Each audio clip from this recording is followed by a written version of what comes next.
Hello and Assalamu alaikum everyone. I am Kashif Kamran and I welcome you all to the Advanced Audit and Assurance Practice to Pass webinar for June 2021 exam being organized by ACCA Pakistan, and today is the day 5 and the final day.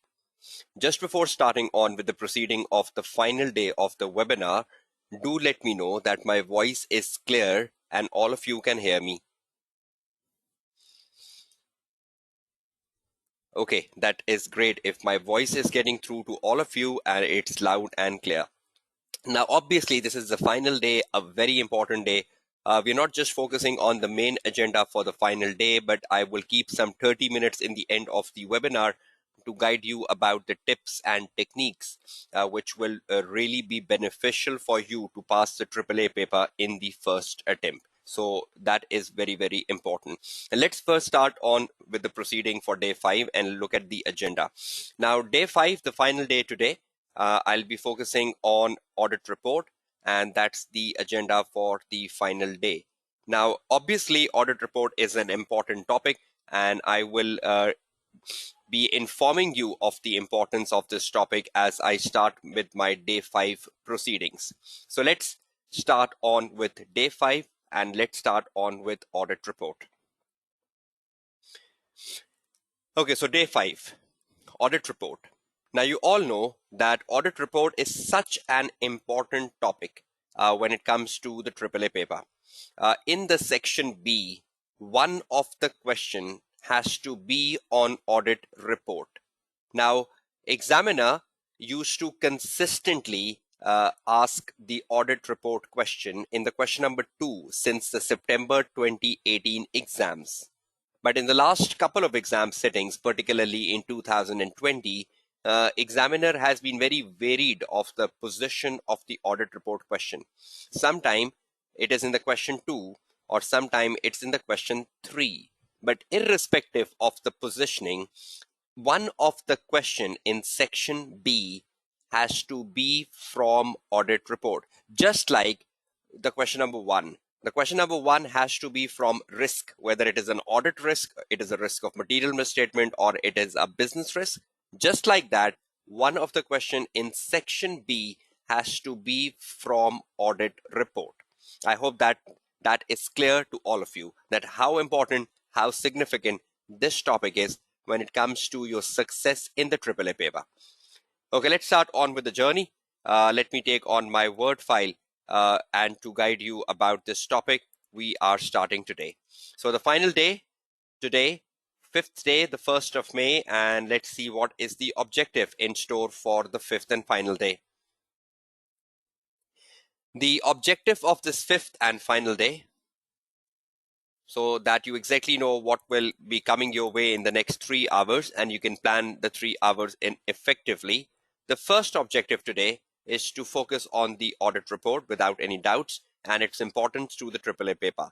And towards the end of my day 5 and the final day, I will be focusing on the tips and techniques which will be really important for all of you to pass the AAA paper. So tips and techniques being the final day for the AAA June 2021 exams. So that will be the focus point towards the end of the day today.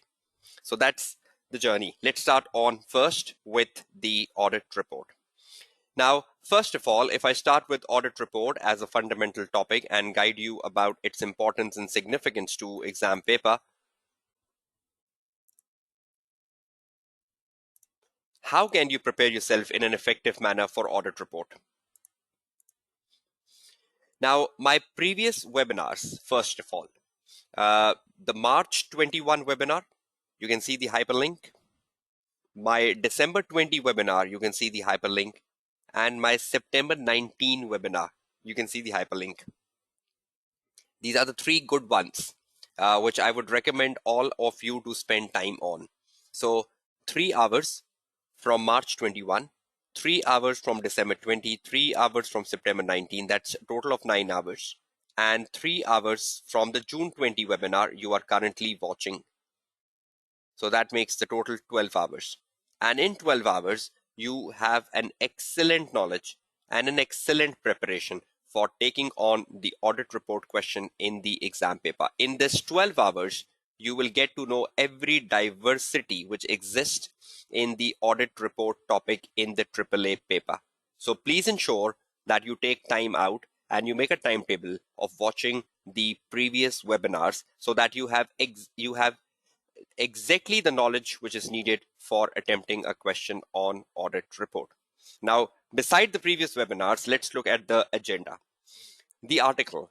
There are two articles which I will be reinforcing today, and I would be asking all of you to prepare them over the next 1 month before your exams. One is an exam technique article, part 5, and I will be showing you the reason for this article, why you should read down this article. And there is a second article, which is audit report to those charged with governance. And what is the purpose of this article? I will be guiding you shortly. So 2 articles recommendable, and these 2 articles are available in your handout sections. Then obviously we need to look at the examiner do's and don'ts, as we do look at them every day. 2 questions. The December 18 question number 2, that's on the practice platform, and then the March-June 19 question number 2 on the practice platform. So you have an idea and a reaffirmative of how you take on the computer-based exams for the AAA paper. So 2 questions will come today, December 18 question number 2 and March-June 19 question number 2. And as your home assignments, you will complete all the questions which I will do in the session today, and you will watch the previous recommended webinars. So that's the agenda screen in front of you for day 5. Okay, now let's start on with the journey, and let's see what we need to discuss before we come to the past papers. Now there are 2 articles which you can see on the screen which I have recommended to you, and the reason for that is very important. First of all, the recommended articles you need to read is for the sake of knowledge of this topic, which is very, very important. And a lot of times the student don't have the right knowledge needed for this topic. Now, the first article, which is exam technique article, you need to understand this exam technique article, which is part 5, and the title of part 5 is audit report. This is a very important article because this tells you about the journal misconceptions the student have about audit report. So examiner has covered the journal misconceptions in this article and has provided mitigation to these journal misconceptions. So this article will really be good for all of you if you have misconceptions about audit report. So if you read through this article, you will be getting the mitigation to your journal misconceptions you have about audit report.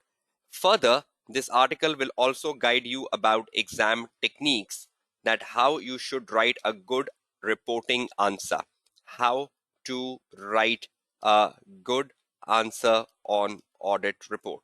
So this is a wonderful article which you should be reading and going through. The second article is more knowledge-based article, which is the audit report to those charged with governance, TCWG, right? This is a wonderful article because it provides you knowledge. And this article provides you knowledge about what sort of matters are communicated to those charged with governance at the completion stage of audit. What sort of matters are communicated to those charged with governance at the completion stage of audit by the auditor? What is the timing of communication? And how are these matters communicated? So all you need to know about the communication between the auditor and those charged with governance, you will get to know this from this particular article. So 2 articles and the purpose of the 2 articles, right? That why they have been recommended to you to read. Now, you need to understand that when we look at the section B of the paper, right? In the section B, one of the question will be from syllabus area E. which is the one we are doing currently. So one of the question in section B will be from syllabus area E, which includes, you need to be very clear about syllabus area E, which includes the following. The syllabus area E of your paper looks after completion and reporting stage of the audit, completion and the reporting stage. So a lot of time the students just believe that one of the question in the section B will be from the reporting stage. No, one of the question in section B will be from syllabus area E, and the syllabus area E consists of not just the reporting stage but also the completion stage. So when you look at a reporting question in section B, the question can consist of, the following. The question can consist of the following. Number one, the question can consist of, because it's a question on a completion stage, so it can also consist of examiner asking you ethical, professional and quality control issues arising during audit or towards the completion of the audit. So if you've seen the past papers, a lot of time in the section B, in a completion question, you do find a reoccurrence of ethical, professional and quality control issues identified by the manager, by the audit manager, while he was conducting a review of the working papers. Secondly, a question on going concern is very common, because going concern is a completion stage activity. So a couple of times in the past papers, you've seen a question coming on going concern. Moreover, you must have seen a question on audit evidence, because audit evidence is when the manager reviews the working paper. Now, we were doing this audit evidence on day 4. I hope you remember that, of the webinar yesterday. And this particular question on audit evidence comes at the stage of completion, because the manager is performing a review of the working paper, and that's where a question on audit evidence comes in. And the last question, which comes from completion and reporting stage itself, is a question on audit report, where the examiner asks you different types of questions on audit report. The examiner can ask you a critical appraisal of the audit report, which we will do today, the critical appraisal of audit report. Or the examiner can ask you, sorry, I just missed one thing out, audit evidence, or the examiner can ask you communication to those charged with governance. The examiner can ask you a question on communication to those charged with governance, because this communication also takes place at the completion stage of the audit. And there is an article on this, right? Audit report to those charged with governance. And finally, the examiner can ask you the audit report question, which consists of the critical appraisal of the report, or which contains questions where the examiner asks you to explain the matters and the impact on the audit report. Matters and the impact on the audit opinion, or matters and the impact on the audit report, etc. So this is quite a diversified topic when you look at the syllabus area E. I hope you're all clear on it. So try to understand that one of the question in section B will be from syllabus area E. And I hope you're all clear with the breakdown of the topics which comes under the syllabus area E at the completion stage and at the reporting stage. So when you look at the past papers, you will find questions on going concern, you will find questions on audit evidence, you will find questions on communication to those charged with governance, you will find questions on audit report, you will even find questions on professional and quality control issues in the section B. So that's how things have been since September 18 exams up to the March 2021 exams. Is everyone clear with the perspective of section B and one of the question coming from syllabus area E? If you can respond to my question. Are you clear enough on this?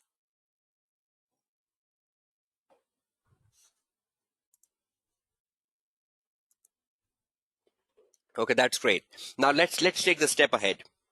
Now you need to watch my previous webinars, because if you watch them, you will have a very good control on the syllabus area E, right? I have recommended you to watch 3 previous webinars. I hope you got them from my presentation at the start. I recommended to watch 3 previous webinars plus the June 2021. So that's a total of 12 hours. So these 12 hours will make you perfect on syllabus area E. Perfect on syllabus area E. So that's not much, right? 12 hours. I hope you can give 12 hours. That's not a big number of hours I am asking you.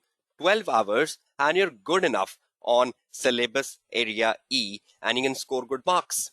Now let's see what I have to discuss particularly today from such a big syllabus area. Now today I'll be focusing on three very important things. First, I'll be focusing on going concern.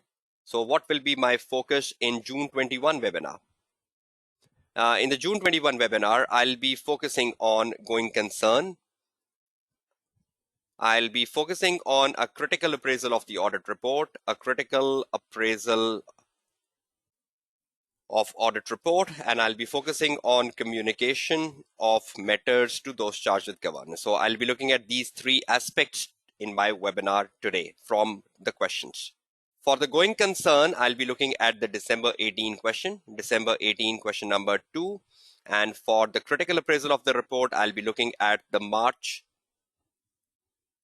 June 19 question number 2A.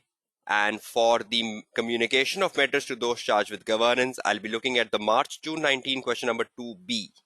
So that's what we have in store today. Let's start the journey one by one and understand the major misconceptions the student have about audit report. Okay, now the next step. First, you need to understand something very, very important. That when you are preparing for the topic audit report, all of you should be familiar with the new audit report.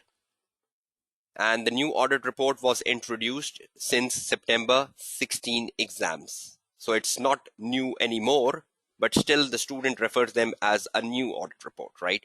So the new audit report was introduced since September 16 exams in the AA paper and the AAA paper. You should know the format of the report. You should know the format of the report. You should know the order of the paragraphs in the report. You should know the language of the report, because this will really help you with a question which comes on critical appraisal. So if you want to be good on a question, critical appraisal of the report, you should know the report. How would you do the critical appraisal of the report if you don't know the report? If the examiner asks you to identify weaknesses in the report given in the exam paper, how would you identify weaknesses? Tell me. If you have no idea about the format of the report, what comes first, what comes second, you have no idea that opinion comes first and basis of opinion comes after. If you have no idea about that, how would you criticize the report? And the language of the report, what exactly you write in a opinion paragraph, what exactly you write in a basis of opinion paragraph, and so on and so forth. So should you have an idea about the new audit report and the format of the report and the structure of the report? How? From where? What's the source? What's the source of this? The source of this is so simple. See this. You go to the articles. Can you all see the articles from the ACCA website? This is the ACCA website here, where you have the Advanced Audit and Assurance technical articles. I hope all of you can see this, right? So in the technical articles, you go down, which is already in the handout section of your webinar. You go down the technical articles. Can you find the article number 5, exam technique article part 5, which I have recommended all of you to read? Can you all see this? See this? Exam technique article part 5 audit reporting. Can you all see this? Right? So I click on this article, exam technique article part 5 audit reporting. Click on this and you open up the article, exam technique article part 5 audit reporting. Now, in this article, when you are reading this article, go down, down, down, down, down, and go to the end of the article. At the end of the article, examiner has provided you with a exam focus paragraph. Can all of you see this exam focus paragraph here? And the examiner has given you the exam focus, that how this topic will come in exam paper. And he has mentioned that the student should know the report. Can you see the examiner has written over here? If I can just show you, view an example of a real audit report. Is the examiner giving you a hyperlink? View the example of an audit report here. Can you all see this in the exam focus, everyone? Right? So you click on this, view an example of the real audit report. You click on this. Just give me 1 minute. You click on this, view an example of a real audit report, and the real audit report will open. See, the real audit report has opened. Examiner has given you a real audit report of a company known as Santander, right? So they have given you an audit report of a company known as Santander. You can see the annual report for 2017. Now, on the page number 7, you go down page number 2, page number 3, page number 4, page number 5. On the page number 5, you can see the auditor's report. Can all of you see the page number 5 on your screen, auditor's report? Right? So on page number 5, you see the auditor report, and from page number 6 is a blank page, and page number 7, the auditor report start. Can all of you see the auditor's report? So the first paragraph in the audit report is opinion, then it's the basis of opinion, then it's the key audit matter because it's a listed company, key audit matters. And then on the page number 8, you have all the key audit matters. On the page number 9, you have the key audit matters. So it's a long list of key audit matters. And then on the page number 10, you also have the key audit matters. Page number 11, you still have the key audit matters. So that shows how many key audit matters can be there in a larger audit client. And then on the page number 12, you still have the key audit matters. Page number 13, you have the key audit matters. Page number 14, you have the key audit matters. Page number 15, you have the key audit matters. And on the page number 16, you find the other matters, other information paragraph. So other matters are coming first, then the other information paragraph is coming after. Finally, you see the responsibilities of the management and the auditor. And then you go down, auditor's responsibility. And then you go down, down, down. You find other paragraphs of the audit report, and finally you find the signature of PricewaterhouseCoopers. Now take a time, read the report, because if you read the report, you exactly know the order of the report, which paragraph comes first, which comes second, which comes third, which comes fourth, which comes fifth, how you write a key audit matter, how you explain a key audit matter, or you exactly know the language of the auditor. So if you read this report, can you able to solve a question on the critical appraisal? Can you find the flaws in the audit report given in the exam paper? So if the examiner gives you a very haphazard report in the exam paper, will you be able to find the flaws in the haphazard report given by the examiner? That what are mistakes, everyone? So will you take time out reading this report, everyone? So everyone got an idea how to reach this report? So please ensure that you read the report given by the examiner. Read the audit report given by examiner in the exam technique article, part 5, in the paragraph exam focus, in the paragraph exam focus. So you click on that hyperlink and you reach the report, right? So that's where you can be good on audit report and the language of the audit report and the format of the audit report and the language of the audit report. So if you want to know the format, if you want to know the language, what is the language used in the audit report, you want to know the order of the paragraphs, then all is there given by the examiner. So that's one thing, right? And this will help you with a question which comes on the exam paper, which is known as critical appraisal. So if you know the language, if you know the order, if you know the format of the audit report, you can easily solve a question on critical appraisal. You can easily solve a question on critical appraisal. Yes, and you can also read the ICI report which I've provided you. That's also fine. If someone of you have my ICI report, which I've even shared in the previous webinars, and you can get hold of that ICI report from the previous webinars, then that's also equally good, right? So ICI report or this report, both are equally good, right? So the format of the audit report, you can easily solve a question on critical appraisal, right? That's how you go down with critical appraisal, right? Now, try to understand when a question comes on critical appraisal, right? What is exactly the examiner demanding from you? What is exactly the examiner asking from you? Just let me show you that. If you look at the March June 19 exams. You look at the March, June 2019 exams, the question number 2A. So you get the benefit of reading the examiner report, because some of you might still have a question. Why should I read the audit report? What's the benefit? Let me show you the benefit.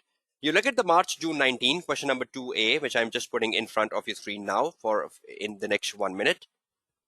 You open up this exam paper, and this is the exam paper. Can all of you see the question number 2A, March, June 19 in front of you? Question number 2A in front of your screen, everyone? Question number 2A, right, of the March, June 19 exams in front of your screen, right? Now, the examiner has given you a report. You can see the report given by the examiner, independent auditor report to shareholder. There is a basis for opinion. There is an opinion. There is a material uncertainty paragraph. There is another information paragraph. So examiner has given you an extract of the report, right? Examiner will never give you a full report, right? Examiner will never give you a full report. Examiner will only give you an extract of the report, right? So this extract of the report is given by the examiner, and see what the examiner wants you to do. Examiner wants you to critically appraise the extracts, only the extracts, right, from the draft audit report for the year ended 31st of March 2009. Note, you are not required to redraft the extracts. You only need to find the weaknesses in the report. You are not required to redraft the extracts from the report, and the marks are 10. Now you copy this question and you bring it to the Word file. This is the requirement. Critically appraise the extract of the draft audit report, and you are not required to redraft the report. Now try to understand what exactly is the examiner asking in this question to you. First of all, examiner is asking you to critically appraise. That's number one. The extract. So are you just criticizing the extract given by the examiner? Are you just keeping your criticism within the extract given by the examiner? Is everyone clear on that? So extract means the boundary, right? So will you just keep your criticism within the extracts or out of the extracts? So you will find the criticism within the extracts, right, given by the examiner. Critically appraise the extract. So is extract the boundaries? So extract is the boundary, right? And within the boundary, you will find the critical appraisal from the draft audit report. You are not required to redraft the extracts. So will you redraft the extracts? No, you will just tell the problem. You will just tell the issue. So you are not required to draft the extracts. That's very important. Now, how many marks we have? We have 10 marks. And for 10 marks, we need to do a critical appraisal. Now, what does critical appraisal means? How you go about doing the critical appraisal? How can you gain 10 marks? What's the marking scheme? Let me show you that. Now, when you are doing a critical appraisal of the audit report, should you know the format and order of the report? For example, if I can show you this report for a minute before I tell you what exactly critical appraisal means, look at this report given by the examiner. In this report, the basis of opinion paragraph is coming first, and the opinion paragraph is coming after. Is that the right format of the report? Is that the right structure of the report? No. Right? How would you know the no? You know the no because you must have read the right report, right? You know that in the right report, the opinion comes first, followed by the basis. Am I right? So how would you know the problems? How would you know the weaknesses in the report? How would you criticize the weaknesses in the report? Only when you know the right report. So if any student doesn't know the right report, will you read the right report before attempting a question on critical appraisal, everyone? Do you read the right report before attempting a question on critical appraisal? Yes. Because if you don't know the right report, how would you do the critical appraisal? How would you do the critical appraisal? Now let me give you an answer. What does critical appraisal means? Okay, there is a document which you can search on the Google. You go to the Google and you write on the Google, read the mind of the AAA examiner, right? You go to the Google and on the Google you write, read the mind of the AAA examiner, and you will find a PDF document by the name of read the mind of the AAA examiner, right? I have taken that article in front of your screen now. In this article of the examiner, Read the Mind of Marker, the examiner is telling us what is literally the meaning of critical appraisal. Can all of you see this examiner defining you what critically appraisal means here? Can all of you see this? See, what is the examiner telling you? Critically appraise means consider each piece of information and assess whether it is correct or incorrect, right? So examiner is giving you the right definition here. Examiner is saying critical appraisal means that you need to, just give me 1 minute if I can put it in a proper manner for you. So when you get this handout at the end of the webinar, you can just take a print out of this and this becomes perfect preparation platform for all of you. So just 1 minute. If we can just put it in a good order. So that's the first bullet. What does critical appraisal means literally? Okay, let me bring this to the next page. Okay. Critical appraisal means consider each piece of information and assess whether it is correct or not. Is everyone clear with the definition? So have we assessed the first piece of information that the opinion should come first and the basis should come after? Was that incorrect in the report? Because in the report, the basis was coming first and the opinion was coming after, right? So critically appraise means consider each piece of information and assess whether it is correct or not. Look at the next definition of the critical appraisal. Go back to the same article of the examiner and come here. And I will give you 1 minute to read it. See this.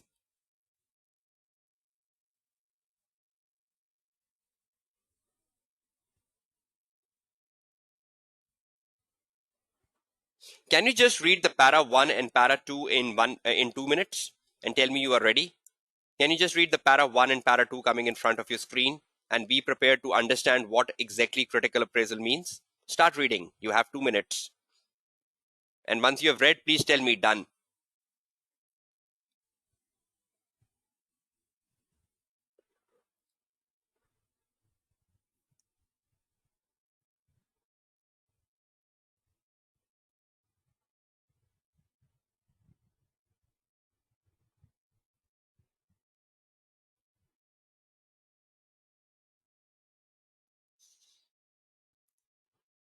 Right?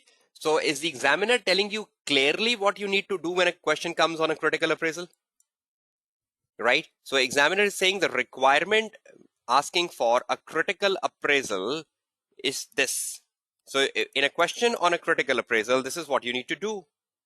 The requirement to critically appraise the report means you need to consider each piece of information and assess whether it is correct or incorrect, describing why and how to amend it. As it is clearly stated, you are not required to redraft the report. This is very, very important. Now just look at this and look at the perspective quickly. So examiner is saying in a critical appraisal of the report, you need to consider each piece of information and assess whether it is correct or assess whether it is incorrect.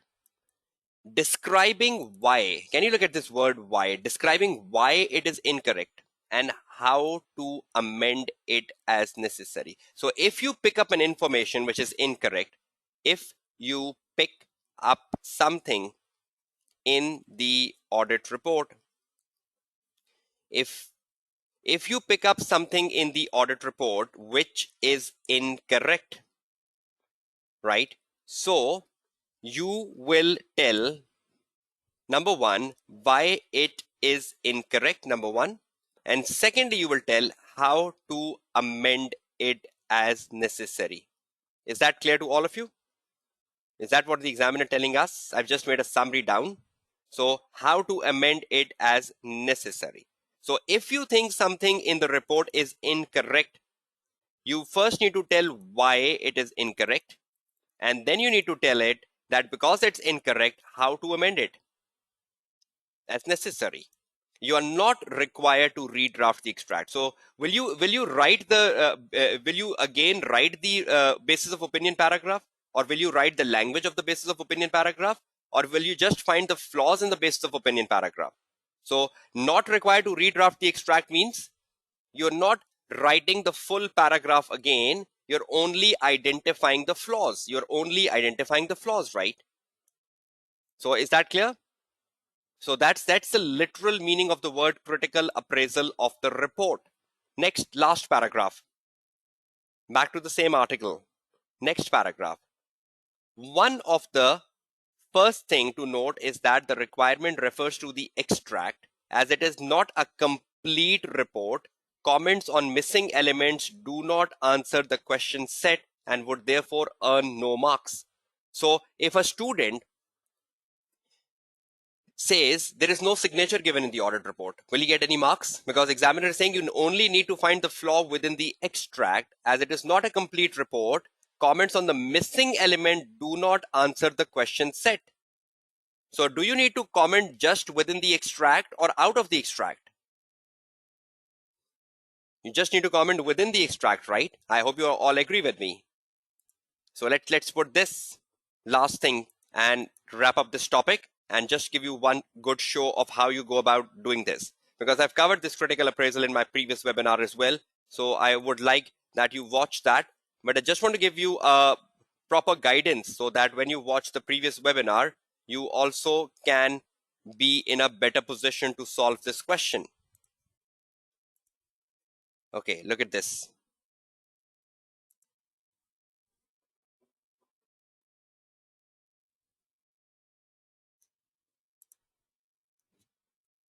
Just 1 minute, right? Just me keeping formatting.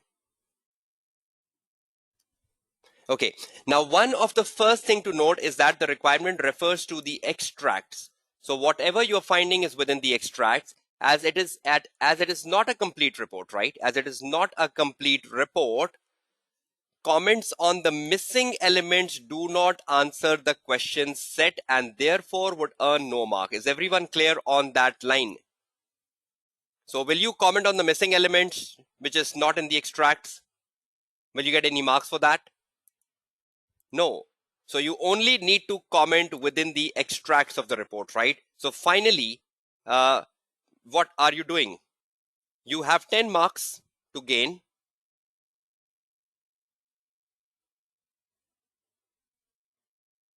Right? You have 10 marks and each critical appraisal is worth 10 marks, is worth 1 mark, is worth 1 mark. So every time you say why it is incorrect and how to amend it, you get 1 mark. So how many marks you need to score? 10. So how many critical appraisals will you do in a question worth 10 marks? A total of 10 critical appraisals, because every critical appraisal is worth 10 marks. So 10 critical appraisals. So that means you need to find how many weaknesses in the audit report? You need to find 10 weaknesses in the audit report. So you'll find the 10 weaknesses. Right? So is that clear, the marking scheme of this question on critical appraisal? Is everyone clear with what you exactly need to do in a critical appraisal question? So you need to know the right report.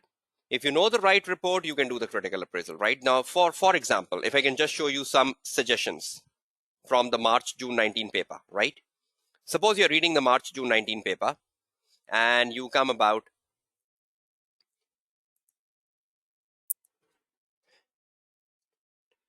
you need to focus on the weaknesses, right? Don't look at the strength in the audit report, because I think the more focal point is where the examiner explaining you is why it is incorrect and how to amend it. So examiner is drawing your attention towards finding weaknesses rather than the strengths in the report. Okay, let's look at some of the suggestions. If I take you back to this report question, have we found the first weaknesses that the opinion should come first and the basis should come after? Is that the first flaw in the report you can see on the screen, everyone? So should I write it for you? How you write a paragraph for 1 mark? Right? So this is the report of the Kilmister company, right? We have conducted our audit of the Kilmister company. Okay. The first, suppose you're writing the answer. See, how would I write the answer? I would first write my answer. The audit report of Kilmister company. The audit report of the Kilmister company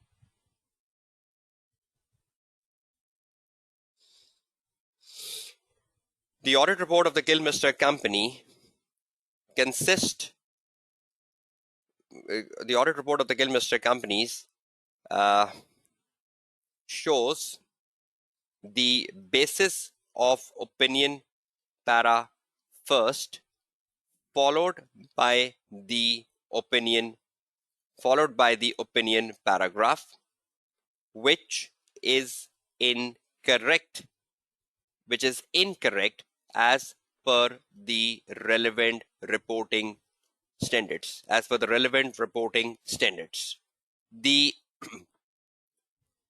The opinion paragraph should be the first para of the audit report, followed by the basis of opinion paragraph, and you stop here and you get your first 1 mark. Is that clear to everyone?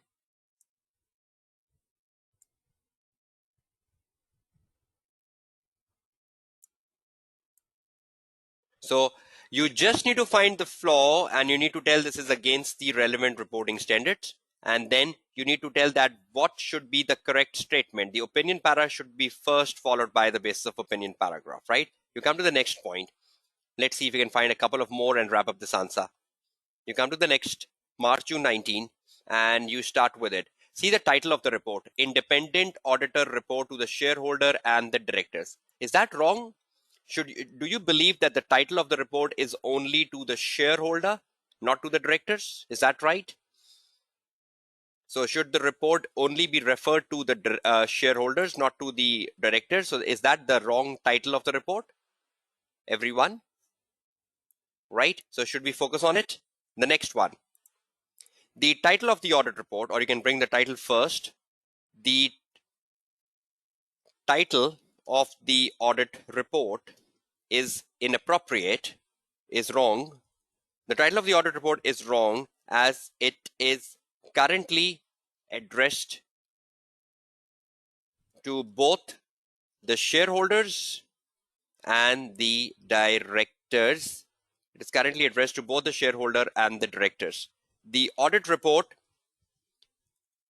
is only addressed to the shareholders, as shareholders are the principal for the auditor, and are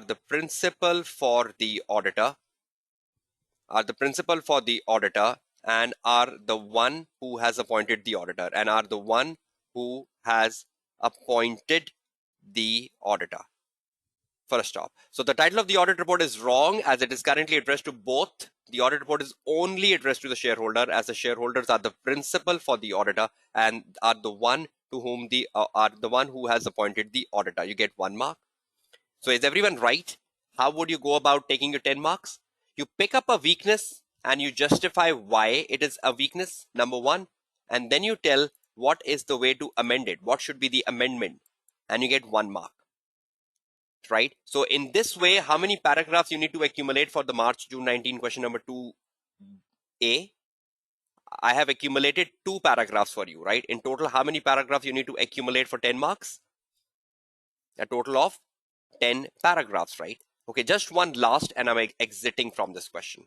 You go back, the same audit report, and when you look at the opinion paragraph, in the opinion paragraph, you can see, in the basis of opinion paragraph, you have seen that they write, we have conducted our audit in accordance with the international standards on auditing, which is fine. Our responsibility under those standards are further described in the auditor responsibility for the audit of the financial section of our report, which is fine. We are independent of the company in accordance with the ethical requirements, which are relevant to the audit of the financial statement. Now, when you say we are independent of the company in accordance with the ethical requirements, you need to refer to the code of conduct. You need to refer to the IESBA code of conduct. Ethical requirements as per what? So you need to inform the ethical requirements in accordance with what? So that is missing here. So you cannot just say the ethical requirements. You will say the ethical requirements in accordance with the IESBA code of conduct. So you need to refer that to a framework. Is that clear to everyone? Are you getting my voice, everyone? right? So can you just write ethical requirement, or do you need to write ethical requirements as per the relevant framework? So look at the next one, the last one for the class. The ethical requirement is a vague statement, is a vague and incorrect statement, as it does not justify which of the ethical requirements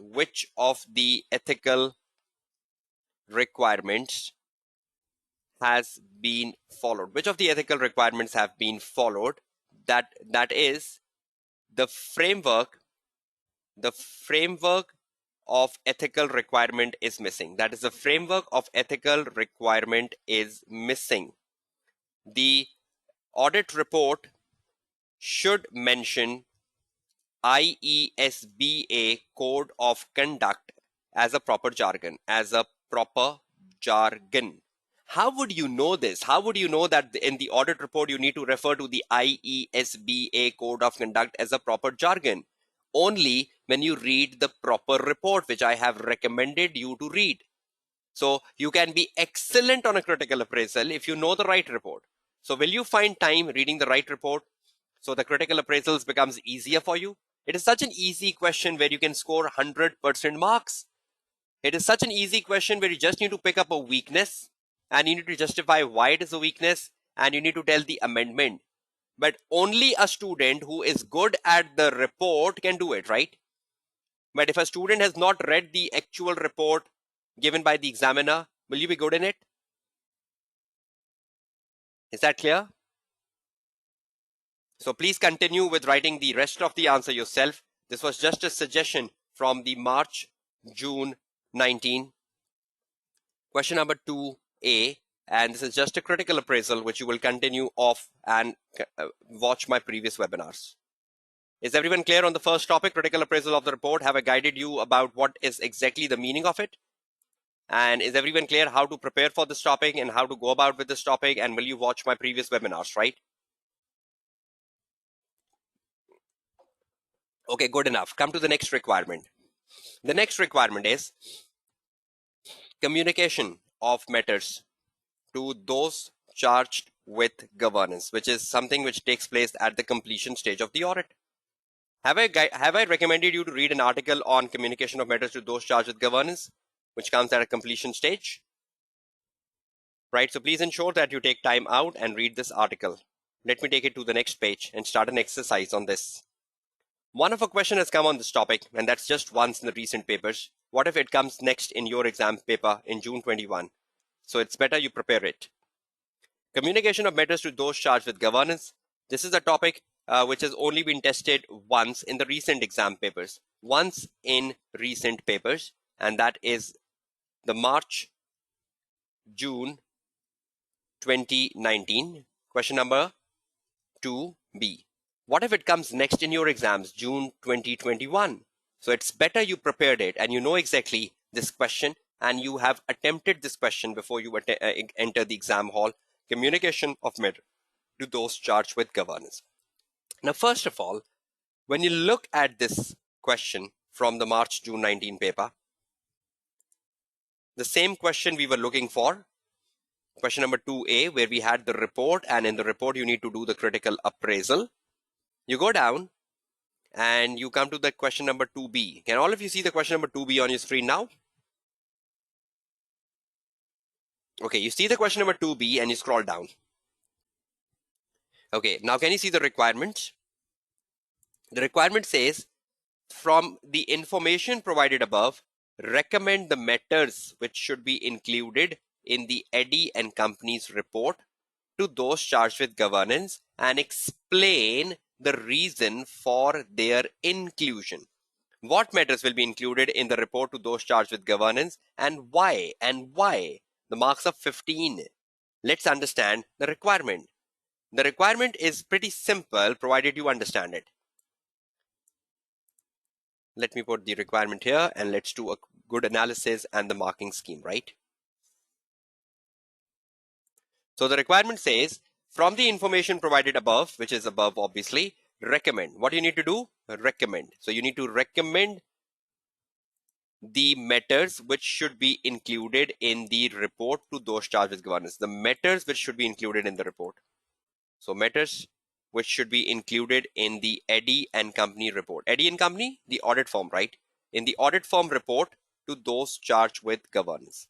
So what matters will be included in the Eddy and Company reports to those charged with governance, and explain the reason for their inclusion. So is the question clear to all of you? Marks of 15, right? How would you go about it? Now, obviously, you will read the case, and from the case, you will identify the matters which you believe should be communicated to those charged with governance, which you believe should be communicated to those charged with governance, and then explain why they should be included. Why they should be included. Is that clear? Every time you identify a matter and you explain why it should be included, how many marks will you get? 1 mark per matter. That is, identify plus explain why is equal to 1 mark. Explain why to be included. Is everyone clear on this? So read the case, identify the matter, explain why it should be included in the report, or why it should be included in the audit report to the TCWG, and 1 mark per matter, identify and explain why it's to be included. Now, which matters generally are included in the report to those charged with governance? Which matters are included in the report to those charged with governance? You go to the article which I've recommended you to read. Have I recommended you to read an article from the website? Go to the website again. The article is there in the handout section. But can you see an article on the website of AAA?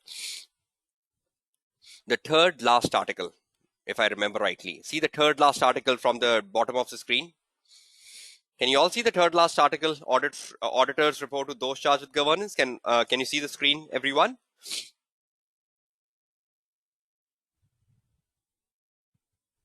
Right? So auditors report to those charged with governance. You click on it and you open up the article. Auditors report to those charged with governance.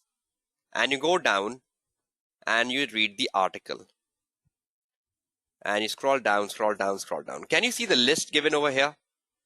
Matters to be communicated by the examiner. Can all of you see the list here? Matters to be communicated, right? So I'm copying the matters to give you a good idea what matters will you be including.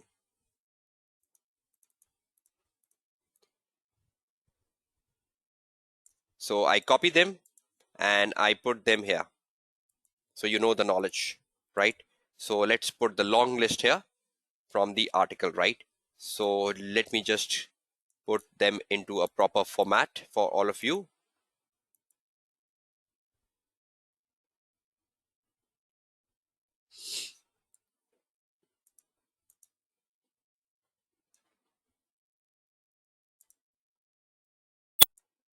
Okay, can all of you see the examples of the matters which is to be communicated to those charged with governance, right? Will this help you in when you read the case? Should you know the knowledge before you read the case, right? The first matter, the overall approach and scope of the audit, including any limitation on the scope. If there are any limitations on the scope of the audit, will you be communicating that to the management? On the day 4 yesterday, were we attempting a question on evidence where the finance director was trying to put the limitation on the auditor and not providing the password? Do you all remember that? If such a matter comes in and you are attempting a question on communication of matter to those charged with governance, will you communicate this matter that the finance director tried to limit the scope of the audit? So if there are any limitations on the scope of the audit, will you be communicating that to those charged with governance? Is that clear?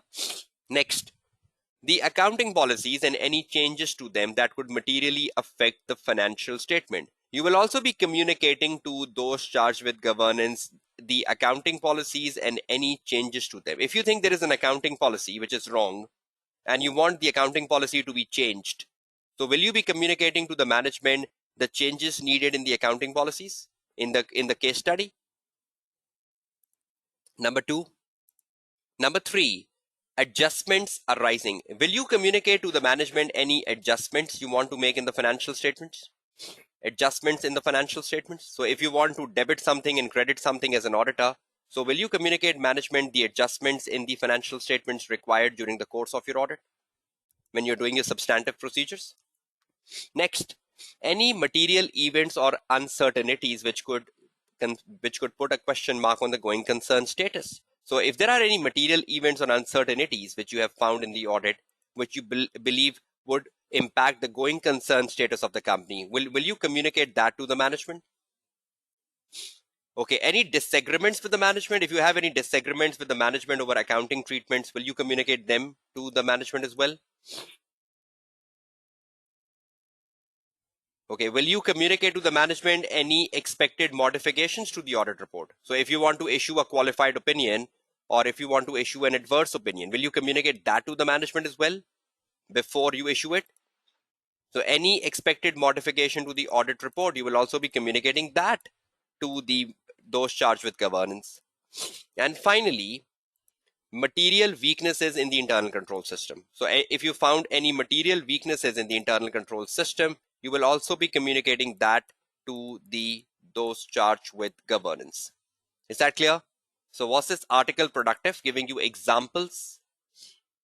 So will you remember these examples? Now, when you read the March-June 19 paper, you will see most of the examples in the case study. I think you will see the material weaknesses in the case study. You will see the modifications in the case study. You will see the disagreements in the case study. You will see the adjustments in the case study. You will see the accounting policies and the changes to them in the case study. So when you read the article, you get the knowledge. Now, when you have the knowledge of the matters which are included in the report to those charged with governance, can you do an excellent answer? Tell me. But if you don't know the matters which are included in the report to those charged with governance, how would you write a good answer for March-June 19 question number 2B? So is this article important? Will you read out this article? Everyone?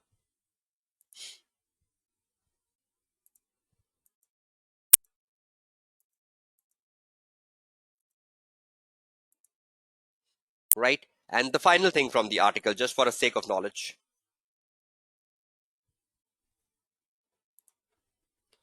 All of the above are referred to as findings from the audit and also called the management letter points. So please, if the examiner use a new jargon in the exam paper, management letter points, identify and explain the management letter points you should communicate to those charged with governance. Will you get confused with this terminology? So examiner is saying that the above points are also known as findings from the audit, or they're also known as management letter points. So also please know the jargons. So it's not every time the examiner says communication to those charged with governance, examiner can also tell you this. All of the above referred points, this is a very important note.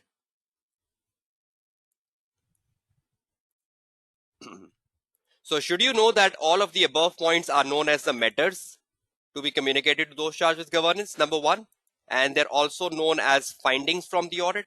So if a question comes in the exam paper which asks you identify and explain the findings from the audit, will you get confused? Or are you clear that the findings from the audit is the synonyms of the matters to be communicated to those charged with governance? Okay, what if you get a question in the exam paper, identify and explain the management letter points? You will say, management letter points? We have never been taught the management letter point.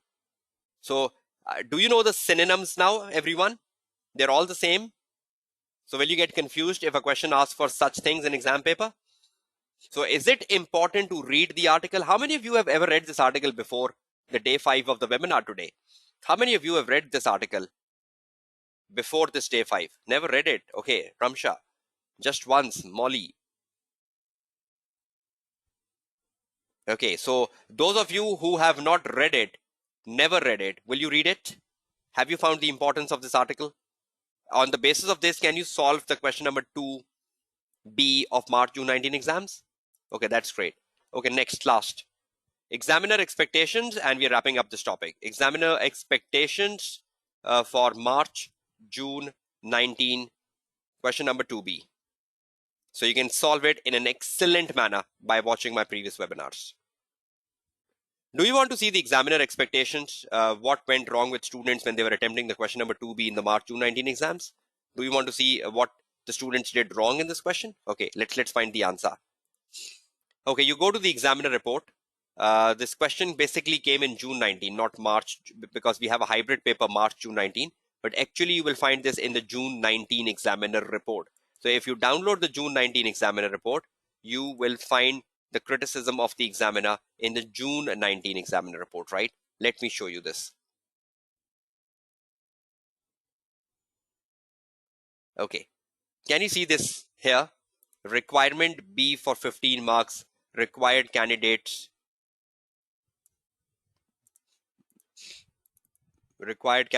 to discuss, along with reasons for discussion, specific matters in the scenario which should be reported to those charged with governance. Can you all see this?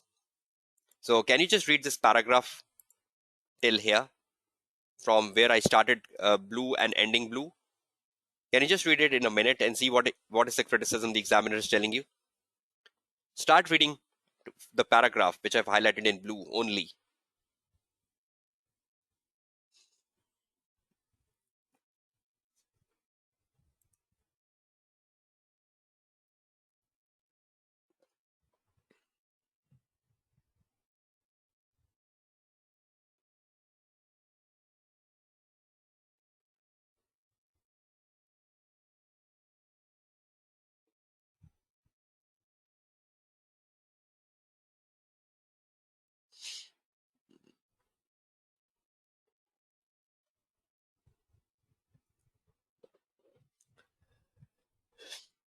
Okay, have all of you read it? Okay, so is the examiner telling what the student did wrong and right in the 15 marks requirement, asking you to identify and explain the matters which should be included in a report to those charged with governance and the reason why? And see what is the examiner telling. It's saying journally, and you continue. Just let me copy this to my Word file so that you have a proper documentation of this criticism and you will not repeat it. Okay, let's look at the examiner criticism here. Just give me 1 minute so I can put it in a very good manner in terms of format. So when you get this file and you take a printout, you can enjoy reading it. Okay, this is a criticism of the examiner which you should avoid when you are attempting this question back at home. Okay, let's read the criticism. Generally, candidates identify the matters to be included and used an approach of calculating the materiality of the issue, discussing the relevant accounting treatment, and how the matter had been dealt with incorrectly. Now, for example, when you're reading the case, and in the case, when you are identifying when you're identifying a wrong accounting matter, in the case, which you need to communicate to those charged with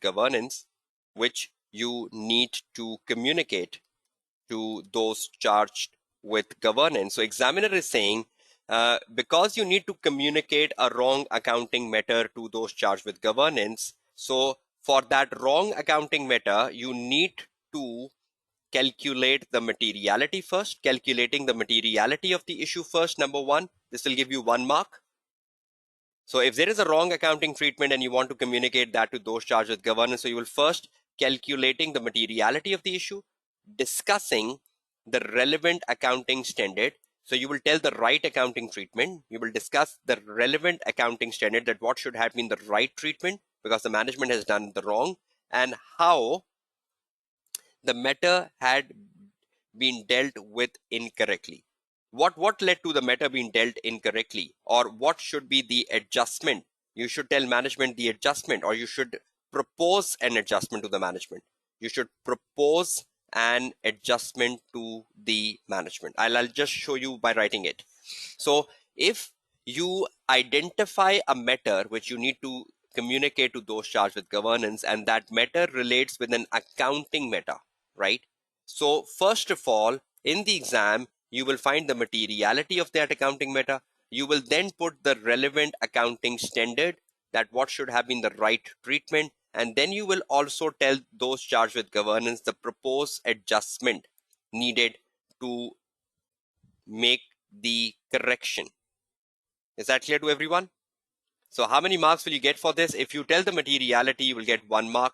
If you tell the discussing the relevant standard, you get 1 mark. If you propose an adjustment to those charged with governance, you will get 1 mark. So examiner is saying the students were very good in calculating materiality, discussing the relevant accounting treatment, and how the matter had been dealt incorrectly. Full stop. However, candidates were vague. So candidates were vague is a danger line here. Candidates were vague on why the matter should be included in a report to those charged with governance, and continue to answer the question as if they were being asked about the impact on the audit opinion. Is this question asking for impact on audit opinion, or is this question asking you to communicate the matters to those charged with governance? So is it asking for an impact on opinion? No. So examiner is not very happy with students going to the extent of impact on opinion and not telling why the matter should be included in the report. So if you don't write why the matter should be included within the report, will you get your full marks? Should you write why the matter should be included in the report to get full marks? So is the examiner asking you in the question here, reason for their inclusion? So should you tell the reason for their inclusion to get marks? Right? So should I formulate one answer for you from March, June 19, question number 2B, to show you how you gain your 15 marks? Is everyone ready? Okay, let's do a drilling of the answer, right? Let's do a drilling, and so that you continue. Okay, let's do the drilling. Okay, let's go back to the case. Let me show you the case.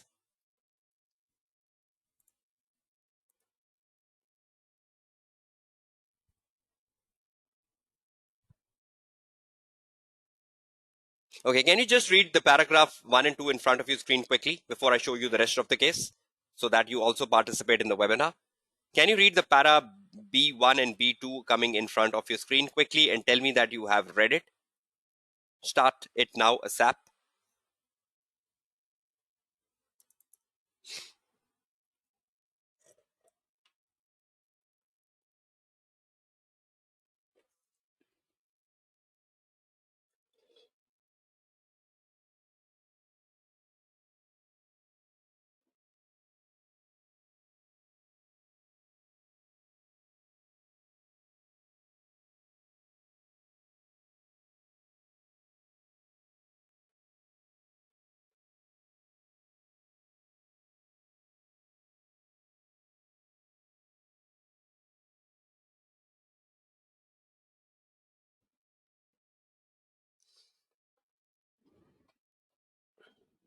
Okay, in the first paragraph, we're just getting an introduction, and we're getting to know that most of the audit fieldwork is complete. So we are at the completion stage of the audit, and currently the review is going on. So this question is set at the completion stage of the audit, right? And Taylor is a discount food retailer which operates 85 stores internationally. The financial statement recognized a revenue of 247. Will this be helping us in finding the materiality somewhere in the question? A revenue of 247 million and the profit before tax of 14.6 million. So that will be helpful to us when we're finding the materialities, right, in the course of the question. And we have the total assets of 535 million. So all this will help us if we want to comment on the materiality. Then you come to the next paragraph, and in the next paragraph it tells us about after a rapid expansion, 20x9 has been an year in which Taylor has strengthened its existing position within the market and has not acquired any additional stores or business. So the business is going good.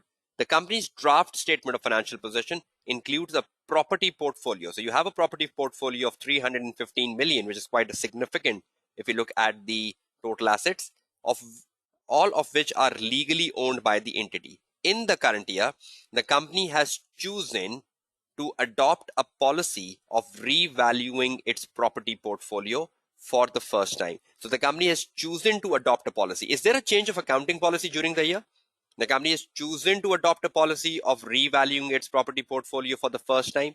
So is there a change of policy? Is there a change of accounting policy? Okay, fine. There is a change of accounting policy because the company for the first time has adopted a policy of revaluing its property portfolio for the first time. That means before that, they were recorded at cost. Now the management wants to use the fair value model, or the management wants to use the revaluation model. So there is a change of accounting policy. And you go down reading further. Can you read this paragraph for the first time, and can you complete reading it so I give you the answer? Can you read this paragraph quickly after the first time?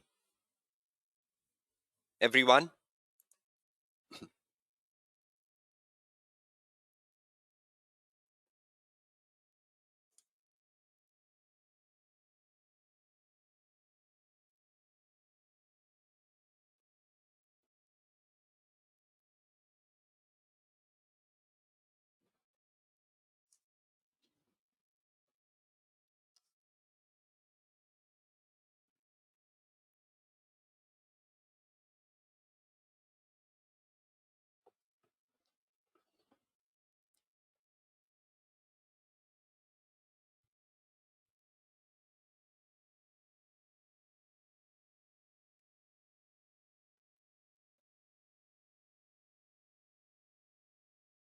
Okay, have you read it? So, company for the first time has adopted a revaluation model, and this is reflected in the draft figures for 20X9. The audit work on the property, plant, and equipment, including the testing of the samples of revaluation, uh, that is being done. Eddy and Company requested at the planning stage that independent external valuation report should be made available to the audit team at the start of the final audit. A number of these documents were not available when requested, and it took 3 weeks for them to be received by the audit team. Is that the first issue you will be highlighting to those charged with governance? That you requested some documents even at the planning stage, and they were not made available to the auditor, and it took 3 weeks for them to be received by the audit team. Is that a delay of evidence the audit team suffered during the course of the audit? And is that an important document, the external valuer report, because that will help them to understand the property revaluations? So is that the first concern, that they found difficulty in obtaining evidence and there was a delayed in evidence by the management?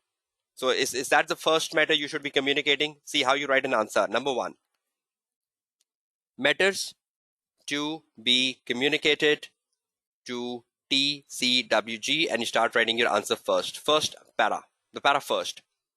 The audit team faced difficulties.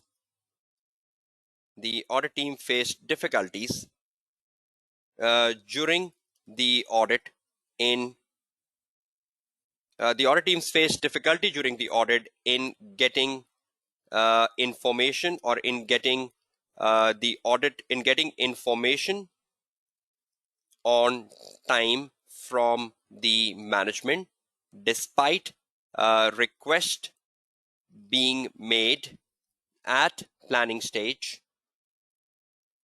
Despite requests being made at the planning stage for access to the external valuer report. So you're telling the problem. The audit team faced difficulties during the audit in getting information on time from the management, despite requests being made at the planning stage for access to the external audit. But why this matter is important, why this matter should be communicated, why this matter should be included, after the full stop you write this. This is an important matter. This is an important matter because this caused delay. This caused delay in audit field work. This caused delay in audit field work and has disturbed the audit timetable and the document requested was important to perform timely substantive procedures to ensure that the revaluation of the property portfolio is correct. So was that an important document for all this reason, to ensure that the revaluation of property portfolio is correct? So if there is a delay in the information, do you believe your work schedule must have been affected? So the revaluation of the property portfolio is correct. Full stop. And you get your first 1 mark here. The problem and why it should be included. Is that clear to everyone? How we formulated the first problem and why? Did my answer include the reason why? Or is my answer without the reason why? So the issue and why it should be included. Is that clear? Let's write the second one and then exit from it and you continue. The second one. Okay, the second issue, if I go back to the case I was reading with you. The audit working paper, I'm reading from here. The audit working paper also identified that on a review of the non-current asset register, there were 4 properties with a total carrying amount of 11.1 million. There was 4 properties with a carrying amount of 11.1 million, which had not been revalued and were still recorded at cost. Is that right? Is that wrong? When we revalue, should we revalue the entire class of asset as per IAS 16? Is that a breach of IAS 16 that you have not revalued the entire class of asset? So should I first identify the materiality of $11.1 million, how material that is? Right? So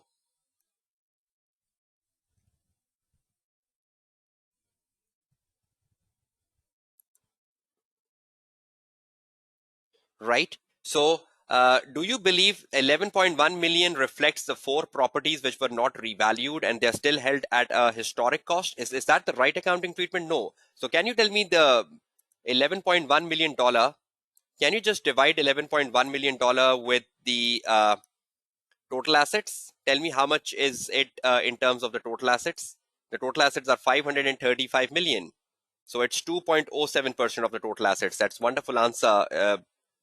Yolanda, 2.07%. Okay, let's go back. See how will I get marks. The second matter, the 4 properties, the 4 properties which were still held at cost is 2.07% of the total assets and thus material to the financial statement. Will I get 1 mark for materiality? Thus material to the financial statements. I get 1 mark straight away here. Full stop and I continue writing next. When properties are revalued,